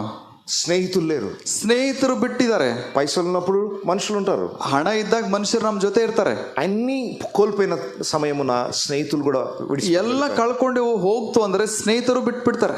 ఆ తప్పిపోయిన కుమారుడు తినడానికి తిండి లేదు. ಆ ತಪ್ಪಿ ಹೋದ ಮಗನಿಗೆ ತಿನ್ನೋದಕ್ಕೆ ಊಟ ಕೂಡ ಸಿಗ್ಲಿಲ್ಲ. పందులను మేపడానికని వెళ్ళాడట. ಆ ಹಂದಿಗಳನ್ನು ಮೇಯಿಸೋದಕ್ಕೆ ಹೋಗಿದ್ದಾನಂತೆ. మీకు తెలుసో లేదో ఆ రోజుల్లో యూదులు అసలు పంది జోలికి వెళ్ళరు. ನಿಮ್ಗೆ ಗೊತ್ತಿದೆಯೋ ಅಥವಾ ಇಲ್ವೋ, ಆವತ್ತಿನ ಯಹೂದ್ಯರು ಹಂದಿಗಳ ಬಳಿಗೆ ಹೋಗ್ತಾ ಇಲ್ಲ. ಅವರು యూదుల దృష్టిలో పంది అపవిత్రమైన జంతువు. ಯಹೂದ್ಯರ ದೃಷ್ಟಿಯಲ್ಲಿ ಹಂದಿಯು ಬಹಳ ನೀಚವಾದ ಪ್ರಾಣಿ. కానీ ఈ తప్పిపోయిన కుమారుడు ఆకలిస్తుంది, కడుపు నింపుకోవడానికి ఒక పని చేద్దాం అనుకొని పందులను మేపే పనికి వెళ్ళాడట. ಆದರೆ ಈ ತಪ್ಪಿ ಹೋದ ಮಗನು ಹಸುವಾಗ್ತಾ ಇದೆ ಎಂಬುದಾಗಿ ಅವನು ಕೆಲಸ ಮಾಡೋದಕ್ಕಾಗಿ ಹಂದಿಗಳನ್ನು ಮೇಯಿಸೋದಕ್ಕೆ ಹೋಗಿದ. పని చేస్తున్నాడు కానీ ఫుడ్ దొరకలేదు. ಅವನು ಕೆಲಸ ಮಾಡ್ತಾ ಇದ್ದಾನೆ, ಅದರಲ್ಲಿ ಊಟ ಸಿಗ್ತಾ ಇಲ್ಲ. పందులకు పెట్టే భోజనమైనా తిని కడుపు నింపుకుందాం అనుకో. ಆ ಹಂದಿಗಳ ಆಹಾರವನ್ನಾದ್ರೂ ತಗೊಂಡು ಹೊಟ್ಟೆ ತುಂಬಿಸಿಕೊಳ್ಬೇಕು ಅನ್ಕೊಂಡಿದ. పందులకు ఏం ఫుడ్ పెడతారు? Chicken biryani, mutton biryani. ಹಂದಿಗಳಿಗೆ ಏನ್ ಊಟ ಬೆಳೆಸ್ತಾರ್ರಿ? Chicken ಬಿರಿಯಾನಿನ mutton ಬಿರಿಯಾನಿನ? పందులకు పెట్టే భోజనము అసహ్యంగా ఉంటుంది. ಹಂದಿಗಳಿಗೆ ಕೊಡುವಂತ ಊಟ ಬಹಳ ಅಸಹ್ಯವಾಗಿರ್ತದೆ. ಹೋಟೆల్లో పడేసిందంతా తీసుకెళ్ళిపోయి దానికి పెడతారు. ಎಲ್ಲ ಇರುವಂತ ಗಲೀಜ್ ತಗೊಂಡು ಹೋಗಿ ಹಾಕ್ತಾರೆ. అదైనా తిని కడుపు నింపుకుందామన్న ఛాన్స్ దొరకదు. ಅದನ್ನು ತಗೊಂಡು ಹೊಟ್ಟೆ ತುಂಬಿಸ್ಕೊಳ್ಬೇಕಂದ್ರೂ ಅವಕಾಶ ಇಲ್ಲ. మీరు ఆ సువార్త గ్రంథములో ఆ స్టోరీని మీరు చదివితే అతడు ఏ ఊర్లో ఉన్నాడో ఆ ఊరికే కరువు వచ్చింది. ನೀವು ಬೈಬಲಲ್ಲಿ ಓದುವುದಾದರೆ ಆತನು ಯಾವ ಊರಲ್ಲಿ ಇದ್ದನೋ ಆ ಊರಿಗೆ ಬರಗಾಲ ಬಂದಿದೆ. దేవునికి దూరమైన వ్యక్తి ఎక్కడికి వెళ్తే ఆ ఊరే దరిద్రమైతుంది. ದೇವರಿಂದ ದೂರವಾದಂತ ವ್ಯಕ್ತಿ ಅವನು ಎಲ್ಲಿಗೆ ಹೋಗ್ತಾನೋ ಅಲ್ಲಿ ದರಿದ್ರತನ ಉಂಟಾಗ್ತಾ ಹೋಗ್ತದೆ. దేవునికి దూరమైన వ్యక్తి, పాపములోనే జీవిస్తున్న వ్యక్తి ఎక్కడ అడుగు పెడితే అక్కడ ప్రశాంతత పోతుంది. ದೇವರಿಂದ ದೂರವಾದಂತ ವ್ಯಕ್ತಿ ಎಲ್ಲಿ ಕಾಲಿಡ್ತಾನೋ ಅಲ್ಲಿ ಅಶಾಂತಿ, ಅಸಮಾಧಾನ ಉಂಟಾಗ್ತಾ ಹೋಗ್ತದೆ. అన్ని నలగొట్టబడి కొంచెం డిగ్రీ టెంపరేచర్ పెంచినప్పుడు కరగడం స్టార్ట్ అయింది. ಎಲ್ಲ ಜಜ್ಜಲ್ಪಟ್ಟು ಅವನು ಡಿಗ್ರಿ ಟೆಂಪರೇಚರ್ ಹೆಚ್ಚಾಗುವಾಗ ಅವನು ಮತ್ತೆ ಕರಗ್ತಾ ಹೋಗ್ತಾನೆ. హృదయం కరిగిపోయింది. ಅವನ ಹೃದಯ ಕರಗಿ ఒక శ్రమ, ఒక ఇబ్బంది, ఒక అనారోగ్యత నీకు వచ్చినప్పుడు అప్పుడు అర్థమవుతుంది నీకు. ಏನಾದ್ರೂ ಶ್ರಮೆ, ಒಂದು ಅನಾರೋಗ್ಯ ಅಥವಾ ಏನಾದ್ರೂ ಸಮಸ್ಯೆ ಬಂದಾಗ ನಿನಗೆ ಗೊತ್ತಾಗ್ತದೆ. ಅವಾಗ దయచేసి గమనించండి, ఇది కూడా దేవుని ప్రేమలో ఒక భాగమే. ಇದು ಕೂಡ ದೇವರ ಪ್ರೀತಿಯಲ್ಲಿ ಒಂದು ಭಾಗನೇ. మీ పిల్లలు ఒక మాట చెప్తే వినలేదనుకోండి, ಒಂದ್ ವೇಳೆ ನಿಮ್ಮ ಮಕ್ಕಳು ಒಂದು ಮಾತು ಹೇಳುವಾಗ ಅವ್ರು ಕೇಳಲಿಲ್ಲ ಅನ್ರಿ, నెక్స్ట్ తిట్టి చెప్తారు. ಎರಡನೇದಾಗ ಅವ್ರಿಗೆ ಬೈದ್ ಹೇಳ್ತೀರಿ, అయినా వినలేదనుకోండి, ಆದ್ರೂ ಕೇಳಲಿಲ್ಲ ಅಂದ್ರೆ క్యా కర్తే? ಏನ್ ಮಾಡ್ತೀರಿ ಅವಾಗ? कुछ भी नहीं करते. ಏನ್ ಮಾಡೋದಿಲ್ವಾ? छोड़ो ऐसा बोलते. ಹೋಗ್ಲಿ ಬಿಡು ಅಂತ ಹೇಳ್ತೀರಾ? एक थप्पड़ मारते. ಒಂದು ಏಟ್ ಹಾಕ್ತಿವಿ ಅವ್ರಿಗೆ. कितने बार बोला तुम्हारे को? ಎಷ್ಟು ಸರ್ತಿ ಹೇಳ್ಬೇಕು ನಿನಗೆ? कितने बार बोला ना तुम्हारे को? ಎಷ್ಟು ಸರ್ತಿ ಹೇಳಿದೆ ನಿಮ್ಗೆ? मारते नहीं. ಹೊಡಿತೀರಲ್ವಾ ಮಕ್ಕಳಿಗೆ? क्यों मारते? दुश्मन ಯಾಕೆ ಹೊಡಿತೀರಿ? ಸಂತೋಷದಿಂದ ಹೊಡಿತೀರಿ? बच्चे आपको दुश्मन बन गए क्या? ನಿಮ್ಮ ಮಕ್ಕಳು ವೈರಿ ಆಗಿದ್ದಾರೆ ನಿಮ್ಗೆ? वो भी प्यार से ही मारते. ಇಲ್ಲ, ಪ್ರೀತಿಯಿಂದ ಹೊಡಿತೀರಿ ನೀವು ಅವ್ರಿಗೆ, उनको सुधरने के लिए, ಅವರು ಬದಲಾಗೋದಕ್ಕಾಗಿ, ಸುಧಾರಿಸಿಕೊಳ್ಳೋದಕ್ಕಾಗಿ. वैसा ही परमेश्वर भी वैसा ही करता. ಹಂಗೆ ದೇವರು ಕೂಡ ನಮ್ಮನ್ನು ಅದೇ ರೀತಿ ಶಿಕ್ಷಿಸ್ತಾನೆ. पहले वचन बोलते हैं, ಪೈಲೆ ವಾಕ್ಯ ಹೇಳ್ತಾನೆ, सुधरना है. ನೀವು ಬದಲಾಗಬೇಕು. वचन बोलते हैं परमेश्वर, ಮೊದಲು ವಾಕ್ಯ ಹೇಳ್ತಾನೆ ದೇವರು, सुधरना है. ಬದಲಾಗಬೇಕು ನೀವು. एक बार दो बार बात करते, ಒಂದು ಎರಡು ಸರ್ತಿ ಮಾತಾಡ್ತಾನೆ, तीसरी बार ಮೂರನೇ ಸರ್ತಿ టెంపరేచర్ బడాన పడతాను. ಟೆಂಪರೇಚರ್ ಹೆಚ್ಚು ಮಾಡಬೇಕಾಗ್ತದೆ. ఎన్నిసార్లు చెప్పినా వినకపోతే ಎಷ್ಟು ಸಾರಿ ಹೇಳಿದ್ರು ಕೇಳದೆ ಹೋದರೆ దేవుడు శిక్షించాల్సి వస్తుంది. ದೇವರು ಶಿಕ್ಷಿಸಬೇಕಾಗ್ತ ಬರ್ತದೆ. అది వ్యాధి చేత కావచ్చు, ಅದು ವ್ಯಾಧಿಯಿಂದ ಆಗಿರ್ಬೋದು, ఏదైనా దేవుడు కొట్టే దెబ్బ చాలా స్ట్రాంగ్ ఉంటుంది. ಏನೇ ಆಗಿರ್ಬೋದು, ದೇವರು ಕೊಡುವಂತ ಏಟು ಬಹಳ ಭಯಂಕರವಾಗಿರ್ತದ್ರಿ. దేవుని చేతిలో పడుట బహు భయంకరం. ದೇವರ ಕೈಯಲ್ಲಿ ಬೀಳುವುದು ಬಹಳ ಭయంಕರವಾಗಿರ್ತದ್ರಿ. దేవునితో ఎవరు ఆటలాడకండి. ದೇವರೊಂದಿಗೆ ಯಾರು ಆಟ ಆಡಬಾರ್ದು. ನಾವು కొంతమంది దేవునికి వ్యతిరేకంగా మాట్లాడుతుంటారు. ಕೆಲವರು ದೇವರಿಗೆ ವಿರೋಧವಾಗಿ ಮಾತಾಡುವಂತವ್ರು ಇದ್ದಾರೆ. దేవుడు ఏం చేస్తాడో చేసుకో, ದೇವ್ರು ಏನ್ ಮಾಡ್ಕೋತಾನ ಮಾಡ್ಕೊಳ್ಳೆ, దేవునితో ఆటలాడకు. ದೇವರೊಂದಿಗೆ ಆಟ ಆಡಬಾರ್ದು ನಾವು. దేవుడు ఒక దెబ్బ కొడితే మళ్ళీ లేవవిక. ದೇವ್ರು ಒಂದ್ ಏಟ್ ಹಾಕ್ದು ಅಂದ್ರೆ ನಾವು ಮತ್ತೆ ಹೇಳುವುದಿಲ್ರಿ. నీ జ్ఞానము నీ డబ్బు ఏది కూడా కాపాడదు. ನಿಮ್ಮ ಜ್ಞಾನ, ನಿಮ್ಮ ಹಣ ನಿಮಗೆ ಯಾರು ಕಾಪಾಡಲ್ಲ. సో దేవుని వాక్యంతో సరి చేయబడితే సంతోషం. ದೇವ್ರ ವಾಕ್ಯದಿಂದ ನೀವು ಸರಿ ಹೋದ್ರೆ ಅದು ಸಂತೋಷ. నీ ఐరన్ పీస్ అయినంత మాత్రాన ఫర్నెస్ లో వేసి కాలుస్తాడు దేవుడు. ನಿಮ್ಮ ಐರನ್ ಪೀಸ್ ಆದರೂ ಕೂಡ ನೀವು ಭಯಂಕರವಾದಂತ ಒಂದು ಬೆಂಕಿಯಲ್ಲಿ ಹಾಕಿ ಅದನ್ನು ಕರಗಿಸ್ತಾನೆ. ಟೆಂಪರೇಚರ್ పెంచాల్సి వస్తుంది. ಆ ಟೆಂಪರೇಚರ್ ಹೆಚ್ಚು ಮಾಡೋ ಕರಗಿಸ್ತಾನೆ. వరకు తెచ్చుకోకండి, ಅಲ್ಲಿವರೆಗೂ ತಗೊಳ್ಬೇಡ್ರಿ ನೀವು. దేవుడు శిక్షించేదాకా తెచ్చుకోకండి. ದೇವರು ಶಿಕ್ಷಿಸುವವರೆಗೂ ನಾವು ಹೃದಯ ಕಠಿಣ ಮಾಡ್ಕೊಳ್ಳೋದು. ఎక్కడెక్కడైతే దేవునికి విరుద్ధమైన లక్షణాలు ఉన్నాయో, ಈ ರಾತ್ರಿಯಲ್ಲಿ ನಿಮ್ಮ ಹೃದಯದಲ್ಲಿ ಯಾವ್ಯಾವ ದೇವರಿಗೆ ಅಲಕ್ಷಣವಾದಂತ ಒಂದು ವಿರೋಧವಾದ ಕಾರ್ಯಗಳಿದೆಯೋ బయట ఉన్న వాళ్ళు చెప్పాల్సిన అవసరం లేదు. ಹೊರಗಡೆ ಇರುವವರು ಹೇಳೋ ಅವಶ್ಯಕತೆ ಇಲ್ಲ. నీ మనస్సాక్షిని అడగండి. ನಿನ್ನ ಮನಸ್ಸಾಕ್ಷಿಯನ್ನು ಕೇಳ್ಕೋ. నా హృదయంలో దేవునికి వ్యతిరేకమైనది ఏమైనా ఉందా? ನನ್ನ ಹೃದಯದಲ್ಲಿ ದೇವರಿಗೆ ವಿರೋಧವಾದಂಥದ್ದು ಏನಾದ್ರೂ ಇದೆಯೋ ఉంటే ఈరోజు సరి చేసుకో. ಇವತ್ತೇ ಅದನ್ನು ಸರಿ ಮಾಡ್ಕೊಳ್ತೇನೆ. మారు మనసులో గొప్ప దీవెన ఉందండి. ಮಾನಸಾಂತರದಲ್ಲಿ ದೊಡ್ಡ ಆಶೀರ್ವಾದ ಇದೆ. పరిశుద్ధతలో చాలా ఆశీర్వాదం ఉంది. ಪರಿಶುದ್ಧತೆಯಲ್ಲಿ ಕೂಡ ಬಹಳ ಆಶೀರ್ವಾದಗಳಿದೆ. ఈ రాత్రి నేను చెప్పాలనుకున్న సందేశం, ಈ ರಾತ್ರಿ ನಾನು ಹೇಳಬೇಕಾದಂತ ಸಂದೇಶ ಏನು? దయచేసి మీ హృదయాలను పవిత్రపరచుకోండి. ದಯವಿಟ್ಟು ನಿಮ್ಮ ಹೃದಯಗಳನ್ನು ಪವಿತ್ರ ಮಾಡಿಕೊಳ್ಳಿರಿ. అన్ని సమస్యల కన్నా పెద్ద సమస్య పాపపు సమస్య. ಎಲ್ಲಾ ಸಮಸ್ಯೆಗಳಿಗಿಂತಲೂ ದೊಡ್ಡ ಸಮಸ್ಯೆ ಪಾಪದ ಸಮಸ್ಯೆ. ఇక్కడ కూర్చున్న వాళ్ళకి రకరకాల సమస్యలు ఉండొచ్చు. ಇಲ್ಲಿ ಕೂತವರಿಗೆ ತರತರಾದ ಸಮಸ್ಯೆಗಳು ಇರಬಹುದು. ఆర్థిక ఇబ్బందులు ఉండవచ్చు, ಹಣದ భయంకరమైన వ్యాధులు ఉండొచ్చు, ಭಯಂಕರವಾದ ರೋಗ ವ್ಯಾಧಿ ಇರಬಹುದು. తప్పకుండా దేవుడు వాటి నుండి కూడా విడిపిస్తాడు. ತಪ್ಪದೆ ದೇವರು ಅದರಿಂದ ಕೂಡ ಬಿಡಿಸ್ತಾನೆ. కానీ వాటికంటే పెద్ద సమస్య, ಅದಕ್ಕಿಂತಲೂ ದೊಡ್ಡ ಸಮಸ್ಯೆ ಏನ್ ಗೊತ್ತಾ? పాపం అనే భయంకరమైన ಕ್ಯಾನ್ಸರ್ లాంటి, ಕ್ಯಾನ್ಸರ್ ಕన్నా ಭಯಂಕರమైన జబ్బు. ಪಾಪ ಅನ್ನುವಂತ ಭಯಂಕರವಾದಂತ ಕ್ಯಾನ್ಸರ್ ರೋಗಕ್ಕಿಂತಲೂ ಭಯಂಕರವಾಗಿರುವಂತದ್ದು. పాపము కుష్టి వ్యాధి కన్నా భయంకరమైనది. ಪಾಪವು ಕುಷ್ಠ ವ್ಯಾಧಿಗಿಂತಲೂ ಭಯಂಕರವು. దాని నుండి విడుదల పొందాలి. ಅದರಿಂದ ನಾವು ಬಿಡುಗಡೆ ಹೊಂದಬೇಕು. హృదయాల్ని కడుక్కుందాం, ಹೃದಯವನ್ನು ತೊಳ್ಕೊಳ್ಳೋಣ. దేవుడు మాట్లాడుతున్నప్పుడే స్వరాన్ని విందాం. ದೇವರು ಮಾತಾಡುವಾಗಲೇನ ಆತನ ಸ್ವರವನ್ನು ಕೇಳೋಣ. ఒక్క సెంటెన్స్ ప్రసంగాన్ని విని నినవే పట్టణస్థులందరూ పశ్చాత్తాప. ಒಂದು ಸೆಂಟೆನ್ಸ್ ಕೇಳಿ ನಿನವೆ ಪಟ್ಟಣದ ಎಲ್ಲಾ ಜನಗಳು ಪಶ್ಚಾತ್ತಾಪದಿಂದ ದೇವ್ರ ಕಡೆ ತಿರ್ಕೊಂಡಿದ್ದಾರೆ. ఒక గంట ప్రసంగం అక్కర్లేదు, ఒక్క సెంటెన్స్ వాక్యం చదివితే చాలు నీ హృదయం కరగాలి. ಒಂದು ಗಂಟೆ ಪ್ರಸಂಗ ಬೇಕಾಗಿಲ್ಲ ನಮಗೆ. ನಾವು ವಾಕ್ಯ ಓದ ತಕ್ಷಣ ನಮ್ಮ ಹೃದಯ ಕರಗಲ್ಪಡಬೇಕು. వాక్యంతో మారవా? ವಾಕ್ಯದಿಂದ ನೀವು ಬದಲಾಗೋದಿಲ್ವಾ? గాంధీ హాస్పిటల్ में आपके लिए बेड रेडी है. ಗಾಂಧಿ ಹಾಸ್ಪಿಟಲ್ ನಿಮಗಾಗಿ ಬೆಡ್ ರೆಡಿ ಇರ್ತಾವ. तभी सुधरते नहीं. ಅವಾಗ ಬಿ ನೀವು ಬದಲಾಗೋದಿಲ್ವಾ? 3rd डिग्री स्टार्ट, 3ನೇ ಡಿಗ್ರಿ ಸ್ಟಾರ್ಟ್ ಆಗ್ತದೆ. 2nd डिग्री से बस नहीं होता. 2nd ಡಿಗ್ರಿಯಿಂದ ಸರಿ ಹೋಗೋದಿಲ್ಲ. కొంతమందిని శిక్షించినా కూడా మారు మనసు పొందరు. ಕೆಲವರಿಗೆ ಎಷ್ಟು ಶಿಕ್ಷಿಸಿದ್ರು ಕೂಡ ಅವ್ರು ಬದಲಾಗುವುದಿಲ್ರಿ. నా స్నేహితుడు ఒక అతను ఉన్నాడు. ನನ್ನ ಸ್ನೇಹಿತರು ಒಬ್ರು ಇದ್ರು. చాలాసార్లు చెప్పాను, ఆయన తాగుతా ఉంటే వద్దు బ్రదర్ అట్లా తాగొద్దు అని. ಬಹಳ ಸರ್ತಿ ಅವನಿಗೆ ಹೇಳಿದೆ, ಕುಡಿತಾ ಇದನ್ನು ಕುಡಿಯೋದು ಬೇಡ ಬ್ರದರ್, ಕುಡಿಯೋದು ಬೇಡ ಅಂತ. ఆ గుట్కా ప్యాకెట్స్ కంటిన్యూస్ గా మార్నింగ్ టు నైట్ వరకు నోట్లో ఉంటది గుట్కా. ಆ ಗುಟ್ಕಾ ಪ್ಯಾಕೆಟ್ಗಳು ಅವನು ಬೆಳಗ್ಗೆಯಿಂದ ಸಾಯಂಕಾಲದವರೆಗೂ ಮಲ್ಕೋವರೆಗೂ ಅವನು ಬಾಯಲ್ಲೇ ಇರ್ತಾ ಇತ್ತು. ఫుల్ ఎప్పుడు చూసినా లోడ్ బండి. ಯಾವಾಗ ನೋಡಿದ್ರು ಕೊಂಡು ಟೈಟ್ ಆಗಿರ್ತಾ ಇದ್ದ. చాలా సార్లు చెప్పాను, ಬಹಳ ಸರ್ತಿ ಹೇಳಿದೆ, ಅವ್ರಿಗೆ వినలేదు, ಕೇಳಲಿಲ್ಲ. ఒకరోజు సడన్ గా ఆయన చూస్తుంటే రోడ్డు మీద వాళ్ళ భార్య నడిపించుకుంటూ తీసుకుంటూ వస్తుంది. ಒಂದ್ ಸರ್ತಿ ಅವ್ರಿಗೆ ನೋಡುವಾಗ ರೋಡಲ್ಲಿ ಅವರ ಹೆಂಡತಿ ನಡ್ಸ್ಕೊಂಡು ಬರ್ತಾ ಇದ್ದಳು. ఆయన కాళ్ళు ఇంతలా వాష్, ಆತನ ಕಾಲು ಇಷ್ಟಿಷ್ಟು ದಪ್ಪಗಳಾಗಿದ್ದು, ఫేస్ ఇంత స్వెల్లింగ్ వచ్చి, ಆತನ ಮುಖವು ಇಷ್ಟು ದೊಡ್ಡದಾಗಿ ಉಬ್ಬಿಕೊಂಡಿತ್ತು. ఏమైంది? ಏನಾಗಿತ್ತು? ఏం లేదు సార్, 2 కిడ్నీస్ ఫెయిల్యూర్ అయిపోయి. ಏನಿಲ್ಲ ಸರ್, 2 ಕಿಡ್ನಿ ಫೇಲ್ ಆಗಿದೆ. ఆల్మోస్ట్ హెల్త్ అంతా కూడా డ్యామేజ్ అయ్యి, ಎಲ್ಲ ಅವನ ಆರೋಗ್ಯ ಎಲ್ಲ ಹಾಳಾಗಿತ್ತು. ఎంత చెప్పినా తాగుతూనే ఉన్నాడు. ಎಷ್ಟು ಹೇಳಿದ್ರು ಕುಡಿತಾನೆ ಇದ್ದ. మెడిసిన్ ఏం పని చేయట్లేదు. ಏನ್ ಮೆಡಿಸಿನ್ ಕೆಲಸ ಮಾಡ್ತಾ ಇಲ್ಲ. హాస్పిటల్కి వెళ్తే ఇక కిడ్నీస్ ఫెయిల్ అయిపోయినాయి, ఇంకేం చేయలేము. ಹಾಸ್ಪಿಟಲ್ಗೆ ಹೋದ್ರೆ ಇವನು ಕಿಡ್ನಿ ಹಾಳಾಗಿದೆ, ಏನ್ ಮಾಡಕ್ ಆಗುದಿಲ್ಲ. సో మా తమ్ముడు వాళ్ళ ఇంటి పక్కకే ఉండేవాడు. ನಮ್ಮ ತಮ್ಮವರು ಈ ಮನೆ ಪಕ್ಕದಲ್ಲೇ ಇರ್ತಾ ಇದ್ರು. సో ఒకసారి ఆయన చెప్పాడు, మా అన్నని పిలిచి ఒకసారి ప్రేయర్ చేయించుకోండి. ನಮ್ಮ ತಮ್ಮ ಹೇಳಿದ್ರು, ಪಾಸ್ಟರ್ ಕರ್ಕೊಂಡು ಒಂದ್ಸರ್ತಿ ಪ್ರಾರ್ಥನೆ ಮಾಡಿಸ್ಕೋಪ. వాళ్ళు దేవుని నమ్మిన ప్రజలు, ಅವರು ದೇವರಿಗೆ ನಂಬಿದಂತ ಮಕ್ಕಳಲ್ಲ ಅವರು. సో ప్రేయర్ చేయడానికి వాళ్ళు పిలిచారు. పరిస్థితి ఉంది కాబట్టి ఇప్పుడు దేవుడు కావాలి. ಪ್ರಾರ್ಥನೆ ಮಾಡೋದಕ್ಕಾಗಿ ಅವ್ರು ಕರೆದಿದ್ರು. ಯಾಕಂದ್ರೆ ಪರಿಸ್ಥಿತಿ ಗಂಭೀರವಾಗಿದೆ, ಅವರು ನಮ್ಗೆ ಕರೆದಿದ್ದಾರೆ. రైట్, వారు ప్రార్థన చేయడానికి ఫస్ట్ టైం వాళ్ళ ఇంటికి పిలిచారు. ಅವರು ಪ್ರಾರ್ಥನೆ ಮಾಡೋದಕ್ಕಾಗಿ ಫಸ್ಟ್ ಟೈಮ್ ನಮ್ಮ ಮನೆಗೆ ಕರೆದಿರು. చిన్నప్పటి నుండి మేము ఫ్రెండ్సే కానీ ఎప్పుడు వాళ్ళ ఇంటికి వెళ్ళలేదు నేను. ಚಿಕ್ಕಂದಿಂದ ನಾವು ಇಬ್ರು ಸ್ನೇಹಿತರೆ, ಆದ್ರೆ ಎಂದೂ ಅವ್ರ ಮನೆಗೂ ನಾವು ಹೋಗ್ಲಿಲ್ಲ. ఫస్ట్ టైం వాళ్ళ ఇంటికి వెళ్ళాను. ಫಸ್ಟ್ ಟೈಮ್ ಅವ್ರ ಮನೆಗೆ ಹೋಗಿದ್ದೇನೆ. వాళ్ళే ఆహ్వానించారు. ಅವರೇ ನನ್ನ ಆಹ್ವಾನ ಮಾಡಿದ್ರು. బెడ్ మీద పడుకోనున్నాడు, ಬೆಡ್ ಮೇಲೆ ಮಲ್ಕೊಂಡಿದ್ದ ಆತ. ప్రార్థన చేయమని అడిగారు. ಪ್ರಾರ್ಥನೆ ಮಾಡ್ರಿ ಅಂತ ಕೇಳಿದ್ರು. దేవుని కృప ద్వారా ప్రార్థన చేసాం, విశ్వాసంతో ప్రార్థన. ದೇವರ ಕೃಪೆಯಿಂದ ಪ್ರಾರ್ಥನೆ ನಂಬಿಕೆಯಿಂದ ಮಾಡಿದೆ ನಾನು. ఆల్మోస్ట్ 2 కిడ్నీస్ ట్రాన్స్ప్లాంటేషన్, అంటే వేరే కొత్త కిడ్నీస్ వేస్తే తప్ప ఇతడు బాగుపడే అవకాశం లేదని డాక్టర్ సర్టిఫికేట్. ಡಾಕ್ಟರ್ ಹೇಳಿದ್ರು 2 ಕಿಡ್ನಿ ಅವನಿಗೆ ಹೊಸದಾಗಿ ಹಾಕದೆ ಹೋದ್ರೆ ಇವನು ಸರಿ ಹೋಗೋದಿಲ್ಲ ಅಂತ ಸರ್ಟಿಫಿಕೇಟ್ ಅಲ್ಲಿ ಬಾದಿದ್ರು. ఎవ్రీ మంత్ కనీసం ఆయన బ్రతకడానికి 5-5 వేల రూపాయల మెడిసిన్ వాడాల్సి వస్తుంది. ಅವನು ಬದುಕೋದಕ್ಕಾಗಿ ಸುಮಾರು ಸಾವಿರಾರು ರೂಪಾಯಿ ಅವನು ಖರ್ಚು ಮಾಡ್ಬೇಕಾಗ್ತ ಬಂತು. ఆ రోజు అతని కొరకు ప్రార్థన చేశాం. ಆ ದಿನ ಅವನಿಗಾಗಿ ನಾನು ಪ್ರಾರ್ಥನೆ ಮಾಡಿದೆ. విశ్వాసంతో దేవుడు ఒక మాట అతనితో పలికించాడు. ಆ ನಂಬಿಕೆಯಿಂದ ಅವನಿಂದ ಒಂದು ಮಾತನ್ನ ಹೇಳಿಸಿದೆ. ఒక 1 వీక్ లో నువ్వు సంపూర్ణ స్వస్థత పొందుతావు. 1 ವಾರದಲ್ಲಿ ಸಂಪೂರ್ಣ ಸ್ವಸ್ಥತೆ ಹೊಂದಿ ಅಂತ ಹೇಳಿದೆ నేను ఆ మాట చెప్పాను కానీ నాకు గుర్తులేదు. ನಾನು ಆ ಮಾತು ಹೇಳಿದೆ ಆದ್ರೆ ನನಗೆ ನೆನಪಿಲ್ಲ.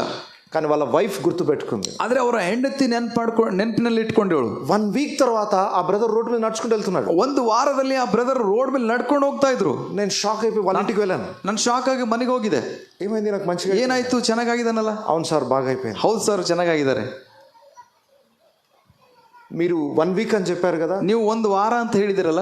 ఆ చెప్పిన రోజు నుండి ఆమె మెడిసిన్ కూడా బంద్ చేసేసింది. ಆ ಹೇಳಿದ ಮೊದಲನೇ ದಿನದಿಂದಲೇ ಮೆಡಿಸಿನ್ ಎಲ್ಲ ಬಂದ್ ಮಾಡಿದ್ವಿ ನಾವು. 1 వీక్ లో బాగవుతుంది అన్నాడు కదా, 1 ವಾರದಲ್ಲಿ ಸರಿ ಆಗ್ತಾರೆ ಇವರು ಅಂತ ಹೇಳಿದಿರಲ್ಲ. చూద్దాం ఏమవుతుంది, ನೋಡೋಣ ಅಂತ ನಾವು ನೋಡಿದೆವು. ఆ 1 వీక్ మెడిసిన్ కూడా వాడలేదు. 1 ವಾರ ನಾವು ಮೆಡಿಸಿನ್ ಯೂಸ್ ಮಾಡಲಿಲ್ಲ. 1 వీక్ తర్వాత చూస్తే 1 ವಾರದ ನಂತರ ನೋಡಿದಾಗ కంప్లీట్ క్యూర్ అయిపోయాడు. ಆತನು ಸಂಪೂರ್ಣ ಸ್ವಸ್ಥತೆ ಹೊಂದಿದನು. మంచి ఆరోగ్యం వచ్చింది, ಒಳ್ಳೆ ಆರೋಗ್ಯ ಬಂದಿತ್ತು. యాక్టివ్ గా రోడ్ మీద నడుచుకుంటూ ಆಕ್ಟಿವ್ ಆಗಿ ನಡ್ಕೊಂಡು ಹೋಗ್ತಾ ಇದ್ದಾನೆ. ఆయన కలిసాను. ಆತನಿಗೆ ನಾನು ಭೇಟಿಯಾಗಿದೆ. బ్రదర్, నీ జీవితంలో మరణం నుండి దేవుడు తప్పించాడు. ನಿನ್ನ ಜೀವಿತದಲ್ಲಿ ದೇವರು ಮರಣದಿಂದ ನಿಂಗೆ ತಪ್ಪಿಸಿದ್ದಾನೆ. ఒకసారి దేవుని సన్నిధికి రావచ్చు కదా, ಒಂದ್ಸರ್ತಿ ದೇವ್ರ ಸನ್ನಿಧಿಗೆ ಬರ್ಬೋದಲ್ಲ, ನೀನು సండే చర్చ్కి రావచ్చు కదా, ಸಂಡೆ ಚರ್ಚಿಗೆ ಬರ್ಬೋದಲ್ಲ. దేవుడు నీకు గొప్ప మేలు చేశాడు కదా, ದೇವ್ರು ನಿನ್ ದೊಡ್ಡ ಮೇಲ್ ಮಾಡಿದಾನಲ್ಲ, దేవుని నమ్మొచ్చు కదా, ದೇವ್ರಿಗೆ ನಂಬೋದಲ್ಲ. వస్తాను, చర్చ్కి వస్తాను, ಬರ್ತೀನಿ ಚರ್ಚಿಗೆ ಬರ್ತೀನಿ. నెక్స్ట్ సండే కంపల్సరీ ఆతే సార్. ನೆಕ್ಸ್ಟ್ ಸಂಡೆ ಕಂಪಲ್ಸರಿ ಬರ್ತೀನಿ ಬ್ರದರ್. ఓ నెక్స్ట్ సండే కभी भी नहीं आए. ಯಾವ ಸಂಡೆ ಕೂಡ ಬರಲಿಲ್ಲ ಅವರು. ఒక సండే, నెక్స్ట్ సండే ఎన్నిసార్లు పిలిచాను ఆయన. ಎಷ್ಟೋ ಸಂಡೆಗಳು ಕರೆದೆ ಅವ್ರು ಬರಲಿಲ್ಲ. నీకు ఇంత గొప్ప మేలు దేవుడు చేశాడు కదా, ಇಷ್ಟು ಮೇಲ್ ದೇವ್ರು ನಿಂಗೆ ಮಾಡಿದಾನಲ್ಲ, నీ హృదయాన్ని దేవునికి ఇవ్వవా? ನಿನ್ ಹೃದಯ ದೇವ್ರಿಗೆ ಕೊಡೋದಿಲ್ವಾ? దేవుని సన్నిధికి 1 గంట కోసం రావా ప్రార్థన? 1 ಗಂಟೆಗಾಗಿ ದೇವ್ರ ಸನ್ನಿಧಿಗೆ ನೀನು ಬರೋದಿಲ್ವಾ? Next Sunday compulsory. Next Sunday ನಾನು ಕಂಪಲ್ಸರಿ ಬರ್ತೇನೆ. ಬರಲಿಲ್ಲ. అలా 1 మంత్ 2 మంత్స్ 3 మంత్స్ అయిపోయింది, రాలేదు. 1 ತಿಂಗಳು 2 ತಿಂಗಳು 3 ತಿಂಗಳು ಎಷ್ಟೋ ತಿಂಗಳು ಹೌದು ಬರಲಿಲ್ಲ. ఆ తర్వాత చూస్తే మళ్ళా తాగి రోడ్డు మీద కనబడి, ಮತ್ತೆ ನೋಡುವಾಗ ಕುಡಿದು ರೋಡ್ ಮೇಲೆ ಕಾಣ್ತಾ ಇದ್ದಾನೆ ಅವನು. ఎంత గొప్ప అవకాశం దేవుడు, ಎಷ್ಟು ಒಳ್ಳೆ ಅವಕಾಶ ದೇವ್ರು ಕೊಟ್ಟಿದ್ದ ಆತನಿಗೆ. చచ్చిపోయేవాడిని దేవుడు బ్రతికించాడు కదా, ಸತ್ತವನಿಗೆ ದೇವ್ರು ಬದುಕಿಸಿದಾನಲ್ಲ. మళ్ళీ ఎందుకు పాపపు జీవితం, ಮತ್ತೆ ಯಾಕೆ ಪಾಪ, మరలా ఎందుకు వెనక జీవితం, ಯಾಕೆ ನರಕದ ಜೀವಿತ ಜೀವಿಸ್ತಾ ಇದ್ದಿ, క్యూ పేరే, ಯಾಕೆ ಕುಡಿತಾ ಇದ್ದಿ ನೀನು? అవి अच्छा हो गया ना साहब, ये तो कुछ नहीं होता. ಈಗ ಚೆನ್ನಾಗಿದ್ದೀನಿ ಸರ್, ಕೊಂಡ್ರೆ ಏನಾಗ್ತದೆ? वैसा उत्तर दे रहे हो ना, ಹಂಗ वैसा जवाब दे रहे हो ना, ಆ ರೀತಿಯಾಗಿ ಉತ್ತರ ಕೊಡ್ತಾ ಇದ್ದಾನೆ. मैं पूछ रहा था उसको, ನಾನು ಕೇಳ್ತಾ ಇದ್ದೀನಿ ಆತನಿಗೆ, क्यों पी रहे अभी, ಯಾಕೆ ಕುಡಿತಾ ಇದ್ದೀನಿ ನೀನು? अब ठीक हो गए ना, ನೀನ್ ಸರಿಯಾಗಿದ್ದಲ್ಲ ಈಗ. ठीक हो गए साहब, इसलिए पी रहा हूँ मैं. ನಾನು ಚೆನ್ನಾಗಿದೆ ಅದಕ್ಕಾಗಿ ಕುಡಿತಾ ಇದ್ದೀನಿ ಸರ್. अरे ಅರೆ, నాకు మనసులో అనిపిస్తుంది, ఈయన టీ కాకపోతేనే మంచిదండి. ನಾನು ಮನಸ್ಸಿನಾಗ ಅನ್ಕೊಂಡೆ ಇವನು ಚೆನ್ನಾಗಿ ಆಗದೆ ಹೋದ್ರೆ ಚೆನ್ನಾಗಿತ್ತೇನೋ. దేవుడు నిన్ను ఇంత మంచి చేశాడు, ದೇವ್ರು ನಿನ್ಗೆ ಎಷ್ಟು ಒಳ್ಳೇದು ಮಾಡಿದಾನೆ. దేవుని హృదయాన్ని అర్పించలేదు. ದೇವ್ರಿಗೆ ನಿನ್ನ ಹೃದಯ ಒಪ್ಪಿಸುವುದಲ್ವಾ? 1 వీక్ లో మళ్ళా పెరాలసిస్ స్ట్రోక్ వచ్చింది. ಮತ್ತೆ 1 ವಾರದಲ್ಲಿ ಪ್ಯಾರಲೈಸಿಸ್ ಆಯ್ತು. కంప్లీట్, ಅರ್ಧ ಭಾಗ ಕಂಪ್ಲೀಟ್. పెద్ద ఏజ్ కాదు, ఓన్లీ 35 ఏజ్, 35 to 40 ಎಷ್ಟು ದೊಡ್ಡ ವಯಸ್ಸೇನಿಲ್ಲ, 35 ವಯಸ್ಸಿದೆ ಅವತ್ತೊಂದು. కంప్లీట్ పెరాలసిస్ స్ట్రోక్ వచ్చి బెడ్ మీద పడిపోయాను. ಪ್ಯಾರಲೈಸಿಸ್ ಆಗಿ ಬೆಡ್ ಮೇಲೆ ಮಲ್ಕೊಂಡಿದ್ದಾನೆ. మళ్ళీ వాళ్ళ వైఫ్ రమ్మన్నది, అయ్యా మా హస్బెండ్ కోసం ప్రే. ಮತ್ತೆ ಅವ್ರ ಹೆಂಡತಿ ಕರೆದ್ರು ನನಗೆ ಪ್ರಾರ್ಥನೆ ಮಾಡಕ್. దేవుడు మంచి చేశాడు, ఇప్పుడు కూడా ఒకసారి ಅವಾಗ ದೇವ್ರು ಅವ್ರಿಗೆ ಕಾಪಾಡಿದೆ, ಇವಾಗ ಬಿ ಕಾಪಾಡ್ತಾನಕ್ ಬರ್ರಿ ಸ್ವಲ್ಪ ಪ್ರಾರ್ಥನೆ ಮಾಡಕ್. ప్రార్థన చేయడానికి వెళ్ళాలనిపించలేదు, ನನಗೆ ಪ್ರಾರ್ಥನೆ ಮಾಡಕ್ ಹೋಗ್ಬೇಕಂತ ಅನಿಸ್ಲಿಲ್ಲ. కానీ ఎందుకో మళ్ళా ఒక ఛాన్స్ దేవుడు, ಯಾಕೋ ಮತ್ತೆ ದೇವರಿಗೆ ಒಂದು ಚಾನ್ಸ್ ಕೊಡ್ತಾನೆ. దేవుడు ప్రేమ కలిగిన దేవుడు కదా, ದೇವರು ಪ್ರೀತಿ ಉಳ್ಳ ದೇವ್ರು ಇದಾನಲ್ಲ, ఇంకొక ఛాన్స్ ఇస్తాడు, ಒಂದು ಚಾನ್ಸ್ ಕೊಡ್ತಾನೆ ದೇವ್ರು. మళ్ళా వెళ్ళాను, ಮತ್ತೆ ಹೋಗಿದೆ. ఆయన చూస్తే చాలా బాధ అనిపించింది. ಆತನಿಗೆ ನೋಡುವಾಗ ನಂಗೆ ಬಹಳ ನೋವಾಯ್ತು. ప్రేయర్ చేయక మునుపు ఇదిగో దేవుడు ఇంతకు మునుపు నీకు ఒక ఛాన్స్ ఇచ్చాడు. ನಾ ಪ್ರಾರ್ಥನೆ ಮಾಡೋದಕ್ಕೆ ಮೊದಲು ಹೇಳಿದೆ, ನಿನಗೆ ಇಷ್ಟು ಅವಕಾಶ ಕೊಟ್ಟಿದ್ದಾನಲ್ಲ ದೇವರು. బాగా అయిన తర్వాత ఒక్కసారి కూడా నువ్వు చర్చికి రాలేదు. ಚೆನ್ನಾಗಾದ್ಮೇಲೆ 1 ಸರ್ತಿ నువ్వు చర్చికి బరಲಿಲ್ಲ. ఒక్కసారి కూడా నీ హృదయాన్ని దేవునికి అర్పించలేదు. 1 ಸರ್ತಿ ಕೂಡ ನಿನ್ನ ಹೃದಯ ದೇವರಿಗೆ ಒಪ್ಪಿಸಿಕೊಳ್ಳಲಿಲ್ಲ ನೀನು. మరలా నీ పాత జీవితానికి వెళ్ళిపోయావు. ಮತ್ತೆ ಹಳೆ ಜೀವಿತಕ್ಕೆ ಹೋಗಿದಿ ನೀನು. స్టిల్ ఈ సమయంలో కూడా దేవుడు సెకండ్ ఛాన్స్ కూడా ఇస్తున్నాడు నీకు. ಈ ಸಮಯದಲ್ಲಿ ಕೂಡ ದೇವ್ರು ನಿಂಗೆ ಎರಡನೇ ಅವಕಾಶ ಕೊಡ್ತಾನೆ. ఒకవేళ ఇప్పుడైనా నువ్వు దేవునికి నీ హృదయాన్ని అర్పిస్తే ఈ స్టేజ్ నుండి కూడా దేవుడు నేను బాగు చేస్తాడు. ನೀನು ಈ ಒಂದು ವೇಳೆ ದೇವರಿಗೆ ನಿನ್ನ ಹೃದಯ ಒಪ್ಪಿಸಿಕೊಡೋದಾದ್ರೆ ಈ ಸ್ಥಿತಿಯಿಂದ ಕೂಡ ದೇವ್ರು ನಿಂಗೆ ಬಿಡಿಸ್ತಾನೆ. మరి ఇప్పుడైనా ఒకవేళ బాగైతే దేవుని సన్నిధికి వస్తావా? ನೀನು ಈ ಒಂದು ಪರಿಸ್ಥಿತಿಯಿಂದ ಸರಿ ಆದ್ರೆ ನೀನು ಮತ್ತೆ ದೇವ್ರ ಸನ್ನಿಧಿಗೆ ಬರ್ತೀಯಾ ಅಂತ ಕೇಳಿದೆ. ఇప్పుడైనా ఒకవేళ దేవుడు నిన్ను బాగు చేస్తే మరలా తాగకుండా దేవుని కొరకు నీ జీవితాన్ని అప్పగించుకుంటావా? ಇವಾಗ ನಿನಗೆ ದೇವರು ಗುಣಪಡಿಸೋದಾದ್ರೆ ನೀನು ಕುಡಿಯದಂತೆ ದೇವ್ರಿಗೆ ನಿನ್ನ ಹೃದಯವನ್ನು ಕೊಟ್ಟು ಒಳ್ಳೆಯವನಾಗಿ ಜೀವಿಸ್ತೀಯಾ ಅಂತ ಕೇಳಿದೆ. ఆయన ఇచ్చిన జవాబు ఏంటో తెలుసా? ಆತನ ಉತ್ತರ ಕೊಟ್ಟದೇನು ಗೊತ್ತಾ? మంచిగా అయితే మళ్ళీ తాగకుండా ఎందుకుంటా సార్? ಓ ಮತ್ತೆ ಸರಿ ಆದ್ರೆ ಆರೋಗ್ಯ ಬಂತು ಅಂದ್ರೆ ಕುಡಿಯಲ್ದಂಗೆ ಹೆಂಗ್ ಇರ್ಲಕ್ಕಾಯ್ತು ಸಾರ್? ठीक हुआ तो और फिर बाद में पीता हूं मैं. ಮತ್ತೆ ಸರಿ ಆಯ್ತು ಅಂದ್ರೆ ಮತ್ತೆ ನಾ ಕುಡಿತೀನಿ. ये आदमी है जानवर है. ಈ ಮನುಷ್ಯನಾದ ನಾನು ಅಂದ್ಕೊಂಡೆ. बेड के ऊपर सो गए उन्हों. ಬೆಡ್ ಮೇಲೆ ಮಲ್ಕೊಂಡಿದ್ದಾನೆ ಅವನು. उठने के लिए ताकत नहीं है उन्हों. ಹೇಳೋದಕ್ಕೆ ತಾಕತ್ತಿಲ್ಲ ಅವನಿಗೆ. वो बेड के ऊपर ये बात बता रहे हो. ಆ ಬೆಡ್ ಮೇಲೆ ಮಲ್ಕೊಂಡು ಈ ಮಾತು ಹೇಳ್ತಾ ಇದ್ದಾನೆ. मैं अभी भी ठीक हुआ तो फिर वापस पीता हूं. ನಾನು ಈಗ ಬಿ ಸರಿ ಆದ ಅಂದ್ರೆ ಬಿ ಮತ್ತೆ ಹೋಗಿ ಕುಡಿತೀನಿ ನಾನು. क्या प्रेयर करना उसके लिए? ಅವ್ರಿಗಾಗಿ ಏನು ಪ್ರಾರ್ಥನೆ ಮಾಡ್ಬೇಕ್ರಿ? దేవా నేను బాగు చేయకు నాయన. ದೇವರೇ ಇವನಿಗೆ ಸರಿ ಮಾಡಬೇಡ. మంచిగా అయితే మళ్ళీ పాపం చేస్తాను. ಮತ್ತೆ ಸರಿ ಆದಂದ್ರೆ ಪಾಪ ಮಾಡ್ತಾನೆ. మనస్ఫూర్తిగా ప్రార్థన చేయలేదు. ಮನಪೂರ್ವಕವಾಗಿ ನಾ ಪ್ರಾರ್ಥನೆ ಮಾಡಲಿಲ್ಲ. దేవా నీ చేతికి అప్పగిస్తున్నాను. ದೇವ್ರು ನಿನ್ ಕೈಗೆ ಒಪ್ಪಿಸ್ಕೊಡ್ತಾ ಇದ್ದಾನೆ. ఈయన మంచిగా అయితే మళ్ళీ వెళ్ళి పాపం చేస్తాను. ಇವನು ಚೆನ್ನಾಗಾದ ಅಂದ್ರೆ ಮತ್ತೆ ಹೋಗಿ ಪಾಪ ಮಾಡ್ತಾನೆ. వద్దు దేవా ఇట్లుంటేనే బాగుంది. ದೇವರೇ ಚೆನ್ನಾಗಿ ಇವನು ಹಿಂಗೆ ಇದ್ರೆ ಸರಿ. ऐसा है तो ठीक है. ಹಿಂಗೆ ಇದ್ರೆ ಸರಿ. चलता ऐसा बेड में ಹಿಂಗೆ ಬೆಡ್ ಮೇಲೆ ಮಲ್ಕೊಂಡ್ರೆ ಸರಿ. హృదయం ఎంత కఠినంగా ఉందో చూడండి. ಹೃದಯ ಎಷ್ಟು ಕಠಿಣ ಇದೆ ನೋಡ್ರಿ ಅವ್ರದ್ದು. దేవుని నుండి బెనిఫిట్స్ కావాలి, ದೇವರಿಂದ ಆಶೀರ್ವಾದ ಬೇಕು. కానీ దేవునికి హృదయాన్ని అర్పించాలి. ಆದ್ರೆ ದೇವರಿಗೆ ತನ್ನ ಹೃದಯ ಒಪ್ಪಿಸ್ಕೊಳ್ಳೋಕೆ దేవుని ఆశీర్వాదాలు కావాలి, ದೇವರ ಆಶೀರ್ವಾದ ಬೇಕು. జీవితాలను మార్చుకోరు. ಜೀವಿತ ಬದಲಾಯಿಸ್ಕೊಳ್ಳೋದಿಲ್ಲ. ఎందుకు ఆశీర్వదించాలి దేవుడు? ಯಾಕೆ ಆಶೀರ್ವಾದ ಮಾಡ್ಬೇಕು ದೇವ್ರು ನಿನಗೆ? ఒక 1 వీక్ 1 మంత్ 2 మంత్స్ లోపల ఆయన చనిపోయాడు. ಆತನು 1-2 ತಿಂಗಳಲ್ಲಿ ಅದನ್ನು ಸತ್ತೋಗಿದ್ದಾನೆ. మారు మనసు పొందలేదు, ಮಾನಸಾಂತರ ಹೊಂದಲಿಲ್ಲ. ఒక్క సండే కూడా చర్చ్కి రాలేదు. ಒಂದು ಸಂಡೆ ಕೂಡ ಅವನು ಚರ್ಚಿಗೆ ಬರಲಿಲ್ಲ. ఇంత అద్భుత కార్యం దేవుడు చేసిన తర్వాత ಇಷ್ಟು ಅದ್ಭುತ ಕಾರ್ಯ ದೇವರು ಅವನ ಒಳಗೆ ಮಾಡಿದ್ರು ಕೂಡ హృదయాన్ని కఠినం చేస్తాడు. ಹೃದಯ ಬಹಳ ಕಠಿಣ ಮಾಡ್ಕೊಂಡಿದ್ದಾನೆ. అయితే వాళ్ళకుండే 3rd డిగ్రీ ఏంటో తెలుసా? ಅವರಿಗಿರುವಂತ 3rd డిగ్రీ ಏನ್ ಗೊತ್ತಾ? నిత్య నరకాగ్నికుండ. ನಿತ್ಯವಾದ ನರಕಾಗ್ನಿ. అక్కడ కరగని మెటల్ అంటూ ఉండదు. ಅಲ್ಲಿ ಕರಗದಿರುವಂತ ಯಾವ ಪದಾರ್ಥ ವಸ್ತು ಇರುವುದಿಲ್ಲ. ఇక్కడ వాక్యం చేత నువ్వు కరగకపోతే, ಇಲ್ಲಿ ವಾಕ್ಯದಿಂದ ನೀವು ಕರಗದೆ ಹೋದ್ರೆ, చిన్న పనిష్మెంట్ తో కరగకపోతే, ಒಂದು ಸಣ್ಣ ಪನಿಷ್ಮೆಂಟ್ ಮೂಲಕ ಕರಗದೆ ಹೋದ್ರೆ భయంకరమైన నరకాగ్ని గుండం ఉంది. ಭಯಂಕರವಾದಂತ ನರಕ ಒಂದು ಅಗ್ನಿ ಇರ್ತದೆ. అక్కడ కరగకుండా ఎవ్వరు ఉండలేరు. ಅಲ್ಲಿ ಕರಗದ ಹಾಗೆ ಯಾರು ಇರುವುದಿಲ್ರಿ. అయితే విచారకరమైన విషయం ఏంటంటే, ವಿಚಾರಕರವಾದ ಪರಿಸ್ಥಿತಿ ಏನು ಗೊತ್ತಾ? అక్కడ కరిగి ప్రయోజనం లేదు. ಅಲ್ಲಿ ಕರಗದ್ರೂ ಪ್ರಯೋಜನ ಇಲ್ಲ. అయ్యో దేవా తప్పైపోయింది క్షమించిన ఆయన అప్పుడు అక్కడ ఏడిస్తే ప్రయోజనం. ಅಲ್ಲಿ ಅಯ್ಯೋ ದೇವರೇ ತಪ್ಪಾಯ್ತು ಕ್ಷಮಿಸುವಂತ ಅಲ್ಲಿ ಕೇಳಿದ್ರೆ ಏನ್ ಪ್ರಯೋಜನ ಇಲ್ಲ. ఒక్కసారి నరకంలో పడిన తర్వాత, ఆ శిక్ష పడిన తర్వాత తిరిగి తప్పించుకునే అవకాశం లేదు. ಒಂದು ಸರ್ತಿ ನರಕದಲ್ಲಿ ಬಿದ್ದು ಆ ಶಿಕ್ಷೆ ಅನುಭವಿಸುವಾಗ ಮತ್ತೆ ತಪ್ಪಿಸಿಕೊಳ್ಳುವಂತ ಅವಕಾಶಗಳಿಲ್ಲ. రాత్రి బ్రతిమలాడి చెప్తున్నాను, ಇವತ್ತು ನಿಮಗೆ ನಾನು ಕಳಕಳಿಯಿಂದ ಬೇಡಿಕೊಳ್ತಾ ಇದ್ದೇನೆ, ನಿಮಗೆ రాత్రి మీ హృదయాలు దేవునికి అర్పించి, ಈ ರಾತ್ರಿ ನಿಮ್ಮ ಹೃದಯಗಳು ದೇವರಿಗೆ ಒಪ್ಪಿಸಿಕೊಡ್ರಿ. దేవునికి అయిష్టమైనది విడిచిపెట్టండి. ದೇವರಿಗೆ అయిష్టವಾಗಿರುವಂತದನ್ನು ಬಿಟ್ಟು ಬಿಡೋಣ. చెడు అలవాట్లను ఈ రాత్రి విడిచిపెట్టండి. ಯಾವ ಕೆಟ್ಟ ಅಭ್ಯಾಸಗಳು ನಮಗೆ ಇದೆ రహస్య పాపంలో ఉన్న ఈ రాత్రి ಎಷ್ಟು ರಹಸ್ಯವಾದ ಪಾಪಗಳು ನಮ್ಮಲ್ಲಿ ಇದ್ರೂ ఎక్కడైతే దేవునికి మీరు బాధకరంగా జీవిస్తున్నారు, ಎಲ್ಲೆಲ್ಲೆಲ್ಲ ದೇವರಿಗೆ ದುಃಖವು ನೋವು ಉಂಟು ಮಾಡ್ತಾ ಇದ್ದೇವೋ, ఈ రోజు విడిచిపెట్టి మారు మనసు ಇವತ್ತು ಅದನ್ನು ಬಿಟ್ಟು ನಾವು ಮಾನಸಾಂತರ ಹೊಂದೋಣ. యోనాను పంపినట్టుగా మీ యొద్దకు ఎంతో మంది సేవకులను పంపుతూ ದೇವರು ಯೋನ ಕಳಿಸಿದ ಹಾಗೆ ದೇವ್ರ ಸೇವಕರು ಎಷ್ಟೋ ದೇವ್ರ ಸೇವಕರು ನಿಮ್ಮ ಬಳಿ ಕಳಿಸಿದ್ದಾನೆ.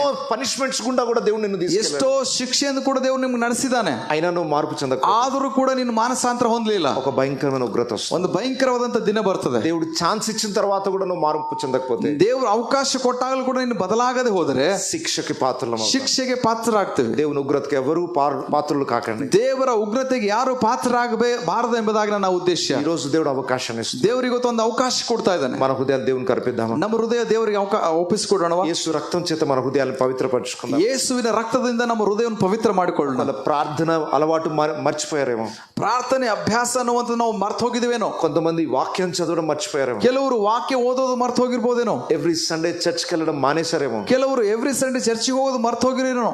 మీరు ఎక్కడెక్కడైతే దేవుని దూరం అయ్యారు, ನೀವು ಎಲ್ಲೆಲ್ಲ ದೇವರಿಂದ ದೂರ ಹೋಗಿದ್ದೀರೋ, రాత్రి ఒక్కసారి దాన్ని సరి చేసుకుని ಇವತ್ತು ಈ ರಾತ್ರಿ ಒಂದು ಸತಿ ಅದನ್ನು ಸರಿ ಮಾಡ್ಕೊಳ್ರಿ. తిరిగి దేవుని యొక్క మార్గం నడవడానికి, ತಿರುಗಿ ದೇವರ ಮಾರ್ಗದಲ್ಲಿ ನಡೆಯೋದಕ್ಕೆ ತೀರ್ಮಾನ ತಗೊಳ್ರಿ. ఆయన తండ్రిలాగా 2 చేతులు చాచి మళ్ళీ మిమ్మల్ని ఆహ్వానిస్తున్నారు. ತಂದೆಯ ರೀತಿಯಲ್ಲಿ ದೇವರು 2 ಕೈಗಳು ಚಾಚಿ ಕರೀತಾ ಇದ್ದಾನೆ. ఇంత మూర్ఖమైన పని చేసి తండ్రి నుండి దూరమైన ఇంకా తండ్రి 2 చేతులు చాపి పిలుస్తున్నారు. ಎಷ್ಟು ಮೂರ್ಖವಾದ ಕೆಲಸ ಮಾಡಿ ತಂದೆಯಿಂದ ದೂರವಾಗಿ ಹೋದಾಗಲೂ ಕೂಡ ತಂದೆ 2 ಕೈಗಳನ್ನು ಚಾಚಿ ಮಗನನ್ನು ಕರೀತಾ తండ్రి నిన్ను తండ్రి అని పిలుచుటకు నాకు యోగ్యత లేదు అన్నా కూడా కౌగిలించు ತಗ್ಗಿಂచుకొని ಮುద్దు ತಂದೆ ಎಂಬುದಾಗಿ ಕರೆಯೋದಕ್ಕೂ ಯೋಗ್ಯತೆ ನನ್ನ ಇಲ್ಲ ಅಂತ ಹೇಳಿದಾಗಲೂ ಕೂಡ ಮತ್ತೆ ಅವನು ಆತನಿಗೆ ಅಪ್ಪಿಕೊಂಡು ಅದನ್ನು ಮುದ್ದಿಡ್ತಾ ಇದ್ದ. రాత్రి ఇక్కడ ఉన్నందరినీ దేవుడు మరలా తన తట్టు రమ్మని పిలుస్తాడు. ಈ ರಾತ್ರಿ ಇಲ್ಲಿರುವಂತವ್ರು ಎಲ್ಲರಿಗೆ ನಿಮ್ಮ ದೇವರ ಬಳಿಗೆ ಬನ್ರಿ ಅಂತ ದೇವರು ಕರೀತಾರೆ. స్వరాన్ని విన్న మీరు వెంటనే స్పందించండి, మీ హృదయాలను దేవునికి అర్పించండి. ದೇವರ ಸ್ವರವನ್ನು ಕೇಳಿದ ತಕ್ಷಣನೇ ದೇವರಿಗೆ ಸ್ಪಂದಿಸಿರಿ, ದೇವರಿಗೆ ನಿಮ್ಮ ಹೃದಯ ಒಪ್ಪಿಸಿ. నినివే ప్రజల వలె వెంటనే పశ్చాత్తాపడితే దేవుని దీవెన చూస్తారు. ನಿನವೆ ಪಟ್ಟಣದ ಜನಗಳ ಹಾಗೆ ತಕ್ಷಣನೇ ಪಶ್ಚಾತ್ತಾಪ ಪಡುವುದಾದ್ರೆ ದೇವರ ಆಶೀರ್ವಾದ ಕಂಡುಕೊಳ್ತೀರಿ.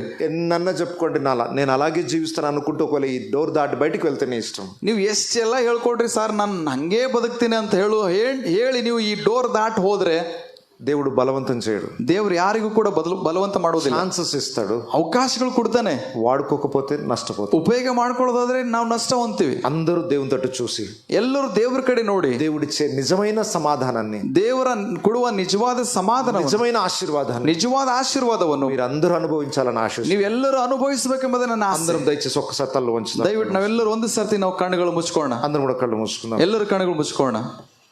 అందరం కూడా ఒక్కసారి దయవిಟ್ಟು ಎಲ್ಲರೂ ಒಂದು ಸರ್ತಿ ಎದ್ದು ನಿಂತ್ಕೊಳ್ಳೋಣ. ఒక 2 నిమిషాలు ఇక ప్రోగ్రామ్ అయిపోయింది, మీరేం హడావిడి చెందాల్సిన అవసరం లేదు. ಈಗ ಪ್ರೋಗ್ರಾಮ್ ಮುಗಿದಿದೆ ನಮ್ಮದು, ಯಾರು ಕೂಡ ಗಡ್ಬಿಡಿ ಮಾಡಬೇಡ್ರಿ. అందరం ఒక్కసారి కళ్ళు మూసుకుందాం. ಒಂದು ಸರ್ತಿ ಎಲ್ಲರೂ ಕಣ್ಣುಗಳು ಮುಚ್ಕೊಳ್ಳೋಣ. కొన్ని నిమిషాలు దయచేసి. 2 ನಿಮಿಷ. ఇది చాలా ప్రాముఖ్యమైన సమయం. ಇದು ಒಳ್ಳೆ ಪ್ರಾಮುಖ್ಯವಾದಂತ ಮುಖ್ಯವಾದ ಸಮಯ. ఈ రోజు దేవుడు నీతో మాట్లాడుతున్నాడు. ಇವತ್ತು ದೇವರು ನಿನ್ನೊಂದಿಗೆ ಮಾತಾಡ್ತಾ ಇದ್ದಾನೆ. నీవున్న పాపమును విడిచిపెట్టి దేవుని తట్టు తిరగమని పిలుస్తున్నాడు. ಇವತ್ತು ನಿನಗಿರುವಂತಹ ಪಾಪವನ್ನು ಬಿಟ್ಟು ದೇವರ ಕಡೆ ತಿರುಗು ಅಂತ ಹೇಳ್ತಾ ಇದ್ದಾನೆ. నీ హృదయంలో ఎక్కడో దేవునికి అయిష్టమైనది ఉంది, దాన్ని విడిచిపెట్టు. ನಿನ್ನ ಹೃದಯದಲ್ಲಿ ಯಾವುದೋ అయిష్టವಾದಂತದ್ದು ಇದೆ, ಅದನ್ನು ಬಿಡು ಅಂತ ಹೇಳ್ತಾ ಇದ್ದಾನೆ. చెడలవాటైనా కావచ్చు, ಯಾವುದೇ ಕೆಟ್ಟ ಅಭ್ಯಾಸ ಆಗಿರಬಹುದು, లోపల ద్వేషము, కోపము, గర్వము ఏ లక్షణాలు ఉన్నా ఈ రాత్రి విడిచిపెట్టు. ನಿನ್ನಲ್ಲಿ ಯಾವುದೋ ದ್ವೇಷ, ಕೋಪ, ಅಹಂಕಾರ ಏನಿರ್ಬೋದು ಅದನ್ನು ಬಿಡು ಅಂತ ಹೇಳ್ತಾ ಇದ್ದಾನೆ. తప్పిపోయిన కుమారుడు మరలా తండ్రి ఇంటికి వచ్చినట్లుగా ఈ రాత్రి మన హృదయాలన్నీ కూడా తండ్రి యొద్దకు తిప్పుకుందాం. ಆ ತಪ್ಪಿ ಹೋದ ಮಗನು ತಂದೆ ಬಳಿಗೆ ಬಂದ ಹಾಗೆ ಇವತ್ತು ನಮ್ಮೆಲ್ಲರ ಹೃದಯ ದೇವರಿಗೆ ನಾವು ಒಪ್ಪಿಸಿಕೊಡುವ ಹಾಗೆ. నినివే ప్రజలు పశ్చాత్తాపడి కన్నీరు గార్చి వారి పాపములను ఒప్పుకున్నారు. ನಿನವೆ ಪಟ್ಟಣದ ಜನಗಳು ಅವರು ಕಣ್ಣೀರು ಸುರಿಸಿ ಪಶ್ಚಾತ್ತಾಪ ಪಟ್ಟ ಇದ್ದಾರೆ. ఈ రాత్రి నీ హృదయాన్ని దేవుని సన్నిధిలో కుమ్మరించి కన్నీళ్లతోనైనా పశ్చాత్తాపడి నీ హృదయాన్ని పవిత్రపరచుకో. ಹೋಗ್ಲಿ ಈ ರಾತ್ರಿ ಆದ್ರೂ ಕೂಡ ನೀವು ಕಣ್ಣೀರಿನಿಂದ ಪಶ್ಚಾತ್ತಾಪದಿಂದ హృదయాన్ని కఠినపరచుకొని ఎవరు ఇక్కడ నుండి వెళ్ళకండి. ಯಾರು ಕೂಡ ನಿಮ್ಮ ಹೃದಯವನ್ನು ಕಠಿಣ ಮಾಡ್ಕೊಂಡು ಇಲ್ಲಿ ಹೋಗಬಾರದು. ఇక్కడ నుండి మార్పుతో మీరు ಇಲ್ಲಿಂದ ಬದಲಾಗಿ ಹೋಗಬೇಕು ಪ್ರಿಯರೇ. దేవుడు ప్రతి హృదయాన్ని దర్శించడానికి సిద్ధంగా ఉన్నాడు. ದೇವರು ಪ್ರತಿಯೊಂದು ಹೃದಯವನ್ನು ಮುಟ್ಟಬೇಕೆಂಬುದಾಗಿ ನಿಂತಿದ್ದಾನೆ. ప్రతి ఒక్కరు కూడా దేవుని సన్నిధిలో ఒక చిన్న ప్రార్థన చేద్దాం. ಪ್ರತಿಯೊಬ್ಬರು ಈ ದೇವರ ಸನ್ನಿಧಿಯಲ್ಲಿ ಪಶ್ಚಾತ್ತಾಪ దేవా నా హృదయాన్ని పవిత్రపరచు నాయనా. ದೇವರೇ ನನ್ನ ಹೃದಯವನ್ನು ಪವಿತ್ರ ಮಾಡು. నా జీవితాన్ని బాగు చేయి. ನನ್ನ ಜೀವಿತವನ್ನು ಬದಲಾಯಿಸು. నా హృదయం నాయనా నీ వెలుగుతో నింపు. ನನ್ನ ಹೃದಯದಲ್ಲಿ ನೀನು ಬೆಳಕಿನಿಂದ ತುಂಬಿಸು. మరలా పాపము జోలికి వెళ్ళకుండా నన్ను ಮತ್ತೆ ನನ್ನ ಪಾಪದ ಬಳಿಗೆ ಹೋಗಬಾರದು. బ్రతికే కృపను దయచేయి నాయనా. ನಿನಗಾಗಿ ಬದುಕುವಂತ ಕೃಪೆ ಕೊಡು. ప్రార్థన చేద్దాం దేవుని సన్నిధిలో. ಆ ಪ್ರತಿಯೊಬ್ಬರು ಪ್ರಾರ್ಥನೆ ಮಾಡೋಣ ದೇವರ ಸನ್ನಿಧಿಯಲ್ಲಿ. ఎక్కడెక్కడైతే నీ బలహీనతలు దేవుడు చూపిస్తున్నాడు, ಎಲ್ಲೆಲ್ಲ ನಿನ್ನ బలహీనತೆ ದೇವರು ತೋರಿಸ್ತಾ ಇದ್ದಾರೆ, దేవుని సన్నిధిలో వాటిని ఒప్పుకో. ನಿನ್ನ ಬಾಯಿ ತೆರೆದು ದೇವರ ಸನ್ನಿಧಿಯಲ್ಲಿ దేవా నన్ను పవిత్రపరచు. ದೇವರೇ ನನ್ನನ್ನು ಪವಿತ್ರ ಮಾಡು. దేవా నన్ను నీతో సమాధానపరచు. ದೇವರೇ ನಿನ್ನೊಂದಿಗೆ ಸಮಾಧಾನ ಪಡಿಸು. అయ్యా నీతో కలిసి జీవించాలి నాయనా. ಅಯ್ಯ ನಿನ್ನೊಂದಿಗೆ ಕಲಿತು ನಾ ಜೀವಿಸಬೇಕು. దేవా నా తండ్రి నీవే నాయనా. ದೇವರೇ ನನ್ನ ತಂದೆ ನೀನು, నా దేవుడు నీవే, ನನ್ನ ದೇವರು ನೀನು ಸ್ವಾಮಿ. అయ్యా నన్ను నీ మార్గంలో నడిపించు నాయనా. ದೇವರೇ ನಿನ್ನ ಮಾರ್ಗದಲ್ಲಿ ನಡೆಸು ದೇವರೇ. కొద్ది సమయం అందరూ కూడా దేవుని సన్నిధిలో ప్రార్థన చేస్తూ మనం ಒಂದು ಸತಿ ದೇವರ ಸನ್ನಿಧಿಯಲ್ಲಿ ಎಲ್ಲರೂ ಪ್ರಾರ್ಥನೆ ಮಾಡಬೇಕು. ఎవరు కూడా మౌనంగా ఉండకండి. ಯಾರು మౌನವಾಗಿ ಇರಬಾರದು. పశ్చాత్తాపడదాం, హృదయాన్ని సరి చేసుకుందాం. పశ్చాత్తాపడೋಣ, ನಮ್ಮ ಹೃದಯವನ್ನು ಸರಿಪಡಿಸಿಕೊಳ್ಳೋಣ. దేవుని సన్నిధితో ఇక్కడ తిరిగి వెళ్దాం. ದೇವರ ಸನ್ನಿಧಿಯಿಂದ ಇಲ್ಲಿ ತಿರುಗಿ ಹೋಗೋಣ. కొద్ది సమయం హృదయపూర్వక దేవుని మహిమ పరుద్దాం. ಒಂದು ಸರ್ತಿ ಹೃದಯಪೂರ್ವಕವಾಗಿ ದೇವರ ಸನ್ನಿಧಿಯಲ್ಲಿ ಆರಾಧಿಸೋಣ.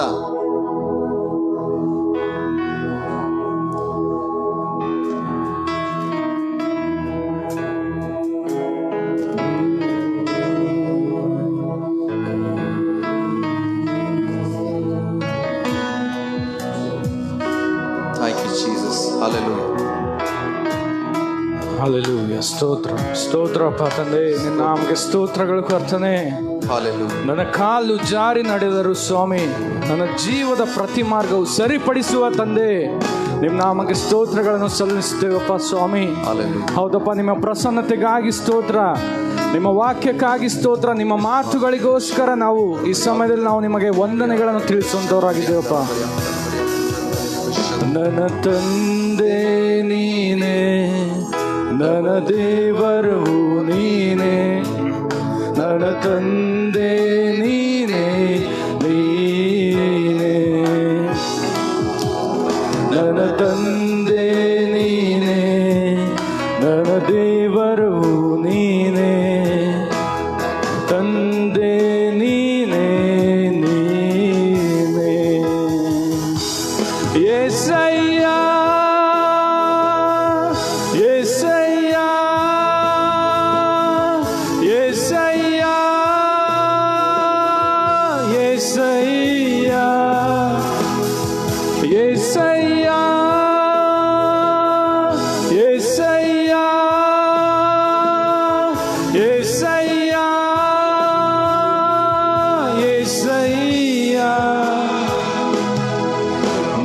ತಂದೆ ನೀನೆ, ನನ್ನ ದೇವರವು ನೀನೆ, ನನ್ನ ತಂದೆ ನೀನೆ, ನೀನೆ.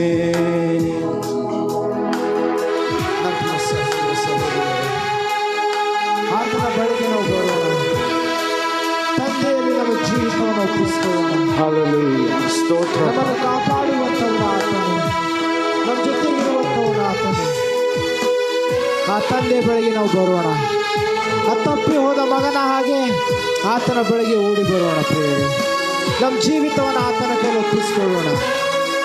ಓ ಥ್ಯಾಂಕ್ ಯು ಲಾರ್ಡ್. ನನ್ನ ಕಾಲು ಜಾರಿ ನಡೆದ ನನ್ನ ಜೀವದ ಪ್ರತಿ ಮಾರ್ಗವು ಸರಿಪಡಿಸುವ ನನ್ನ ತಂದೆಯೇ. ನನ್ನ ಕಾಲು ಜಾರಿ ನಡೆದ ನನ್ನ ಜೀವದ ಪ್ರತಿ ಮಾರ್ಗವು ಸರಿಪಡಿಸುವ ನನ್ನ ತಂದೆಯೇ. ಹಗಲು ಸೂರ್ಯ ಬಾಧೆಯಾಗಲಿ, ರಾತ್ರಿ ಚಂದ್ರ ಬಾಧೆಯಾಗಲಿ, ತಗಲದಂತೆ ಕಾಯುತ್ತಾ ನಿನ್ನ ಪ್ರೇಮ. ಹಗಲು ಸೂರ್ಯ ಬಾಧೆಯಾಗಲಿ, ರಾತ್ರಿ ಚಂದ್ರ ಬಾಧೆಯಾಗಲಿ, ತಗಲದಂತೆ ಕಾಯುತ್ತಾ ನಿನ್ನ ಪ್ರೇಮ. యేసయ్య, యేసయ్య, యేసయ్య, యేసయ్య, యేసయ్య, యేసయ్య, యేసయ్య, యేసయ్య.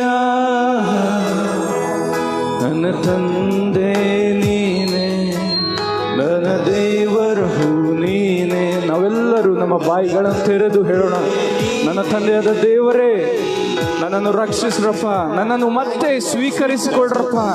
ನಾನು ನಿನ್ನಿಂದ, ನನ್ನ ಜೀವಿತವು ನಿಮ್ಮಿಂದ ದೂರವಾಗಿ ಹೋಗಿದೆಯಪ್ಪ.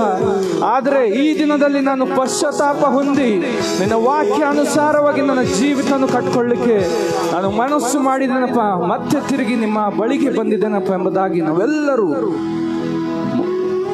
ನಮ್ಮ ಮನಸ್ಸುಗಳನ್ನು ಈ ಲೋಕದ ಎಲ್ಲ ಆಶೆ-ಪಾಶೆಗಳಿಂದ ನಮ್ಮ ದೃಷ್ಟಿಯನ್ನು ಪರಲೋಕದ ತಂದೆಯ ಕಡೆಗೆ ನಾವು ಹರಿಸುತ್ತಾ ತಂದೆಯ ಸಹ